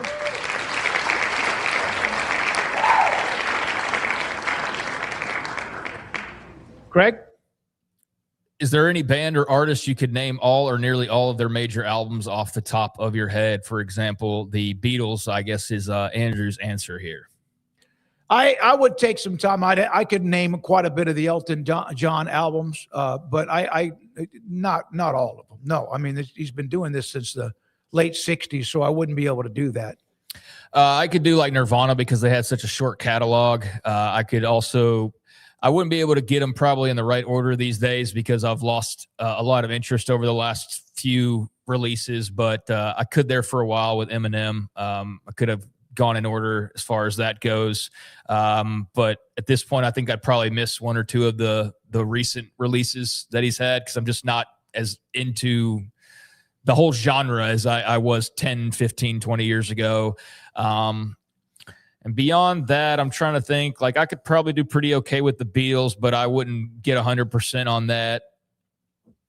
And I don't know, that'd probably be about my extent. I'm not, when it comes to music, I'm more like that with like a pro wrestling knowledge or trivia as far as remembering certain things, because I know like the really smart musicians that treat that like I remember things from like pro wrestling, for example. Like, yeah, they can just riff and rip off like all the albums and the dates and everything. And I love music, but I don't know it like that, like a lot of other people who follow it super closely do. So yeah, that would be about my extent, would be most of the Beatles catalog and some Eminem, some Nirvana. But beyond that, yeah, I'd probably not be that great to have on your game show team if that was the goal, was to answer questions like that. I'm looking on Wikipedia, and when I read the names of them, and again, there's like 35 or so, I would probably have been able to, but I wouldn't remember them by all the names. But I do remember about 20-something, but there's some that I don't remember when he went a little bit even more weird. Elton John, which is what I mentioned at the beginning. But there's a couple of 3 albums I don't even remember the names. I don't remember the names. All right, here we go. To the quizzes. First one. On this date, 2003, which NBA legend played the final game of his storied career, finishing with 15 points in a matchup against the Philadelphia 76ers? 2003. Man, I have a lot of NBA stuff here lately. I'm going to say Michael Jordan. Me too. I'm going to say Jordan because he had the great run in the early to mid 90s and then eventually just ran out of gas. I don't even know how deep he played into the 2000s, but we're going to say Michael Jordan. And that's who it is. Michael Jordan playing for the Washington Wizards against the 76ers, April of 2003. Finished his final NBA game with 15 points, 4 rebounds, 4 assists, and he also received a 3-minute standing ovation from the Philly crowd, teammates, and even opposing players when he finally checked out for the last time, marking the end of his second and final comeback, the great Michael Jordan. I mean, my favorite basketball player of all time at this stage is Dirk Nowitzki. It was Michael Jordan prior to that, but I just did not care about the end of his career. Mostly it was because I was like in the tail end of high school. So I was worried about other things, girls' parties, all that kind of jazz. And so I was a sports fan still, but I just wasn't paying super close attention to Jordan and the Wizards. And I've had no reason to ever go back and like dive deep because I mean, there are some moments here and there, but it feels totally wrong. And, yeah, just massive what ifs on what was an incredible career regardless, but just his brief departure for maybe gambling sure seems like that. I mean, his father's murder, then the Wizards' return it's just kind of a weird career for as legendary as it was in some ways. But I never got on board with I never was like, I'm a Wizards fan now. No. I did not get into that at all. I wonder if not Jordan so much, but like I've had one favorite, any professional league, one team, never changed. I didn't go from like the San Antonio Spurs to the LA Clippers or who would want to do. I never did that. All the same teams from 60 whatever years ago, I am still a fan of them. But I wonder if that era was when people started to go and like teams based on the player and where he went. I don't know. Yeah, I can't. I do see that a lot. I can't speak to that besides LeBron. That's when it really happened to me. No I don't question. think, I mean, I think there were probably some people who became Wizards fans, but once they realized Jordan wasn't really Jordan anymore, it took away a lot of the oomph to it. So yeah, I don't think that they got many fans beyond the initial burst. And then I think people probably quickly said, never mind, and moved back to wherever they had been rooting before. But yeah, definitely more a fan of the player than the team. And I think LeBron's been a guy that's a great example of that. All right, quiz number 2. On April 16th of 1940, that would be today, 86 years ago, which 21-year-old teenage phenom threw the first and only opening day no-hitter in Major League Baseball history? Well, I mean, all of these guys, Hall of Famers. Satchel Paige, I'm trying to think of if he should be in the Baseball Hall of Fame. Unbelievable. The first one I thought about would be Bob Feller, who was like Nolan Ryan before there was Nolan Ryan. Who do you want to use, Craig? I don't know the answer for sure. Well, I mean, I'm definitely not more knowledgeable about 1940s baseball than you are, so I'll go with Bob Feller. I went fine. to some games back in the 1940s. Let's go to the answer. Bob Feller. He could throw it. He had heat.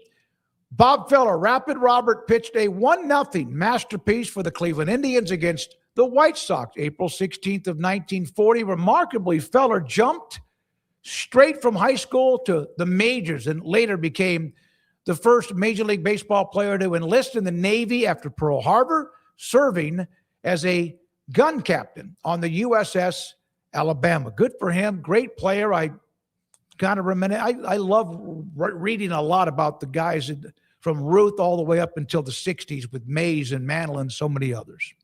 All right, so we got that one.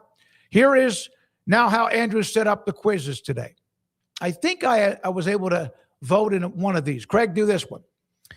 How stable is LIV Golf really? Rock solid through 2032. Shaky needs a merger on its last legs. On its last legs, 50% of the 58 votes. Shaky needs a merger. And then rock solid through 2032, which is when their contracts and when they were told they had money to last through. But that looks like it's probably not the case now at this point. I mean, I would say it's on its last legs. The merger, they already tried that with the PGA, right? And they got shot down by the U.S. government, if I'm remembering events correctly. So I don't think that's changed probably, other than the fact that LIV's now going out of business potentially versus they were just a competitor to the PGA. So, yeah, I don't know if that's still even in play, but on its last legs, I mean, based on everything that I've read, that sure seems to be the case. Somebody could swoop in and try to save it, but for what? Like, for what? No, it's easy. I'm surprised it's not a higher number. They are, I guess, committed through 2030. If I read that yesterday correctly, the Shaky needs a merger. There's not going to be a merger. The PGA Tour has reacted to LIV. LIV made the PGA Tour react to some things they needed to, which even Mickelson, who's been the bad guy in all this, even suggested, among others. So on the last legs, to me, it wins in a landslide. Not quite. No, Shaky was 38. And why would the PGA save them now? No, they won't. That's what I said. They were headed towards that, and I don't know why. The government had something to do with that, and also eventually the PGA Tour brought in guys like Tiger and others and reacted to it, and they've done a pretty good job with it. All right, the last one.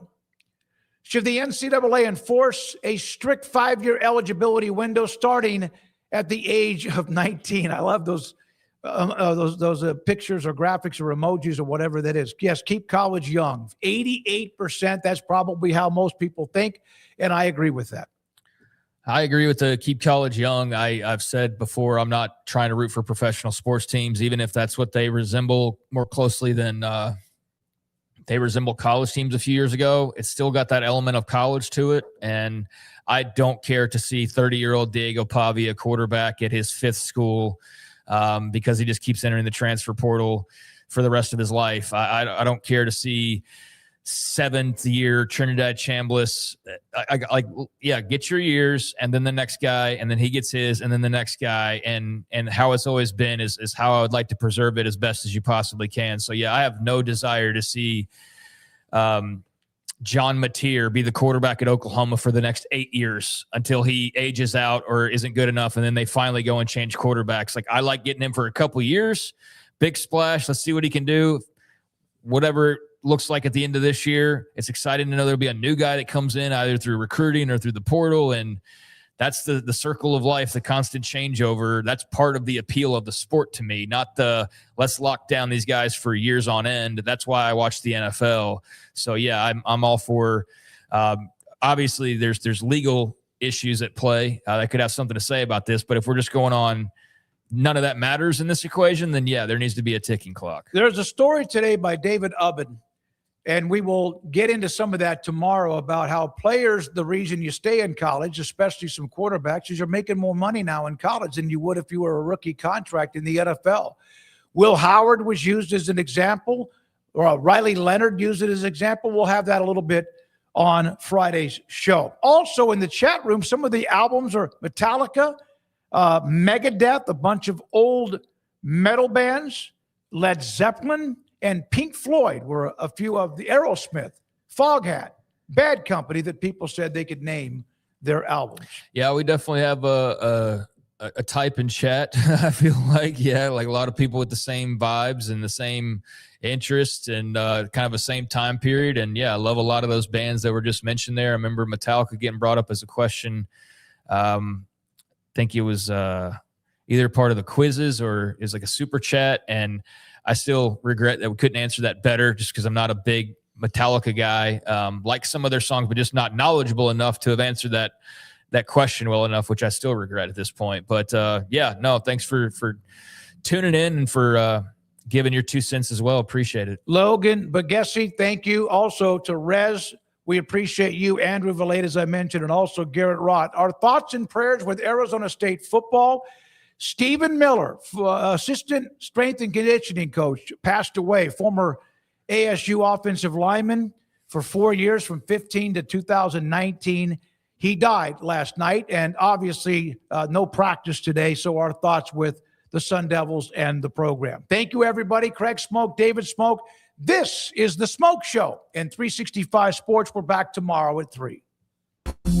It's time to compete against yourself. Finding too many excuses not to work out combined with bad eating habits, and Waco Regional Tennis and Fitness can help reach inside your competitive soul. Discipline, getting results you've only dreamed about, personal training, group exercise classes, and even a tanning bed. World-class tennis facility and pickleball courts and lessons available. Waco Regional Tennis and Fitness, spacious, clean workout rooms, free weights, state-of-the-art technology, weight training equipment, and no intimidation. It's time for you to react today, not tomorrow, at Waco Regional Tennis and Fitness on Lakeshore Drive in Waco.